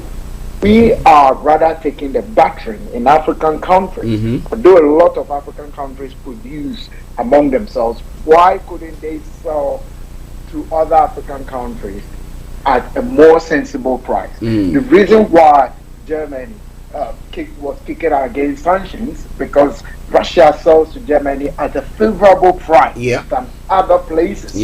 So all these countries in Africa, couldn't they have done the same for fellow African countries instead of allowing the world price to dominate the sale of fuel on the continent? We're probably talking about fuel has risen by a certain percentage. Our inflation here is probably 5.5%. So, and that is an overall inflation. Fuel is not accounting for that 5.5%. But fuel prices have risen in places like Kenya. Petrol is gone up to more than 13%. So, you look at that. There is a looming trouble for Africa. I think earlier on, Frank also touched on, which we did, I think we touched on the previous week when the war started. We talked about grains. That is maize and wheat. Frank touched on it. I mean, what is going to happen to the likes of countries that rely heavily, like Burkina Faso? You know, I told you that what we are doing, we came that countries in North Africa and Central Africa and some West African countries rely on grain from Ukraine. Yeah. How are they going to? Ukraine and Russia. It's going to take another, we're talking about 5.5? Yeah. Let's wait. Africa is talking about inflation levels probably climbing up to double 20%. digits. They are in double digits already. I mean, so. Yeah, they're already 13% up and still going up. It might probably reach 2025. Yeah. Our leaders should really have to do something to I mean, if they put themselves there to lead a nation or the various nations, it is not time to be flying from one jet from one home from one's region to another place where that money could have been saved for something better. Yeah. Okay, Kojo, let me say thank you very much for that wonderful submission as well. Archie, yes, we do have a big problem when it comes to Africa. Look, where we are, we have, like Kofi would normally something, we've been created to serve the purpose of the West. Yeah. Look, this fuel prices going up, you ask yourself, how do we benefit? We're not going to benefit because we don't own the oil wells. We have a Jubilee field that you sign a contract, and of that Jubilee field, you only have 10% or even less than 10% belonging to the country. Tell me, how are you going to benefit from the windfall? Right? I recall in 1980s to 90, I was a kid. There was this move to start under Rawlings in Ghana to start looking at how we can use cassava and corn dough to produce bread. In times like this, it should have come handy. We are not going to be able to produce or reduce inflation where basic stuff we are importing them. We are important. That we have all the African continent rivers flowing, but we still import fish. How are we going to be able to control what the inflation? We're not going to be able to control it. And the final thing I want to say, we need to be able to think. Look, tribalism can be both a plus and negative. It's about how we use. That's why, irrespective of what we say about Rwanda, one credit I give to them today is the way they've been able to suppress those strong tribal sentiments, because we all know what led to the war, the Tutsis and the Hutus, that even today in Democratic Republic of Congo we still have that tribal aspect. Causing so much trouble. The issue that we have in Ukraine today is not devoid of tribes as well, because you recall that in 2014, after the coup sponsored by the US was staged, we had the following day, on the 23rd of February 2014, we had a parliament, led by what some people call neo-Nazi radical people, banning Russian speaking language, that you can no longer speak the Russian language in Ukraine. But when you look at Ukraine, yes, the majority are Ukrainian speaking people, but you go to the east, we have Belarusians, we have what do you call it, the Slavia area, that they speak a different, that was being banned. You see, Archie, the hypocrisy within the system, to a large extent embedded in democracy, that you can go to a village today, impose your will on them, get them to speak as if they are participating, but at the end of the day you take a decision and tell them, they're like what we are having with e-levy town hall meetings. To a large extent, that's how democracy is being played, apart from like in this country where we do have grassroots participation. That's why I said, if we really wanted to change, the mothers, the fathers, the children, we all have to get involved at the grassroots level and change our education system to understand the importance of getting involved at the grassroots, so that decisions that are taken from the grassroots will filter through all the way up. But if we do not do that, we're not going to. Why should we be important when Angola can supply the whole of the southern Africa with oil. With oil. Yeah. Why can't business people? But actually, I think we're making a headway. Let's hope that the inter-Africa trade or whatever agreement that came into force last year will be a panacea for us to begin to look beyond. And that's why some of us get angry whenever we talk of foreign direct investment. All we look for is we see our ministers parading themselves in the West, begging for arms. The Dubai explosion that was the expo that were done. African leaders flew there without thinking that Angola, Uganda, they have fertile land than Dubai. They took leadership in Dubai to turn that hub, to turn that desert into an investment hub. Why can't we do the same? Leadership. Good afternoon. Good afternoon, Frank. Thank you very, very much. Well, listeners, this is where we're going to be bringing the program to a close. To Kojo, to Kofi, and to our honorable Reverend. I want to say thank you very much to each and every one of you for your contributions to this program today. It's been a lovely one. But tomorrow, God willing, we'll be coming your way with another edition of the morning show.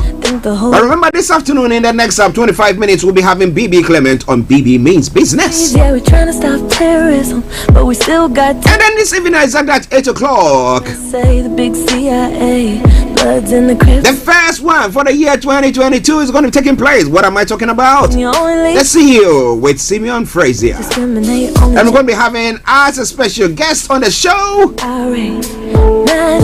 Reverend Dr. Prince Kajumba. I hope I pronounced the name well. So, and this afternoon, lots of music going to be coming your way as well. On that note, I say have a lovely day. But I ask the question once again.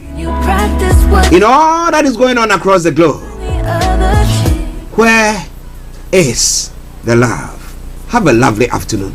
Bye-bye for now.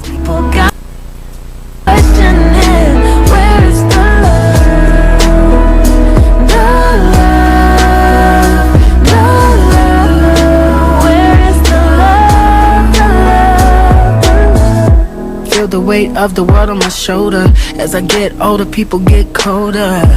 Most of us only care about the money making. Selfishness got us following the wrong direction. Wrong information always shown by the media. Negative images is the main criteria, infecting the young minds faster than bacteria.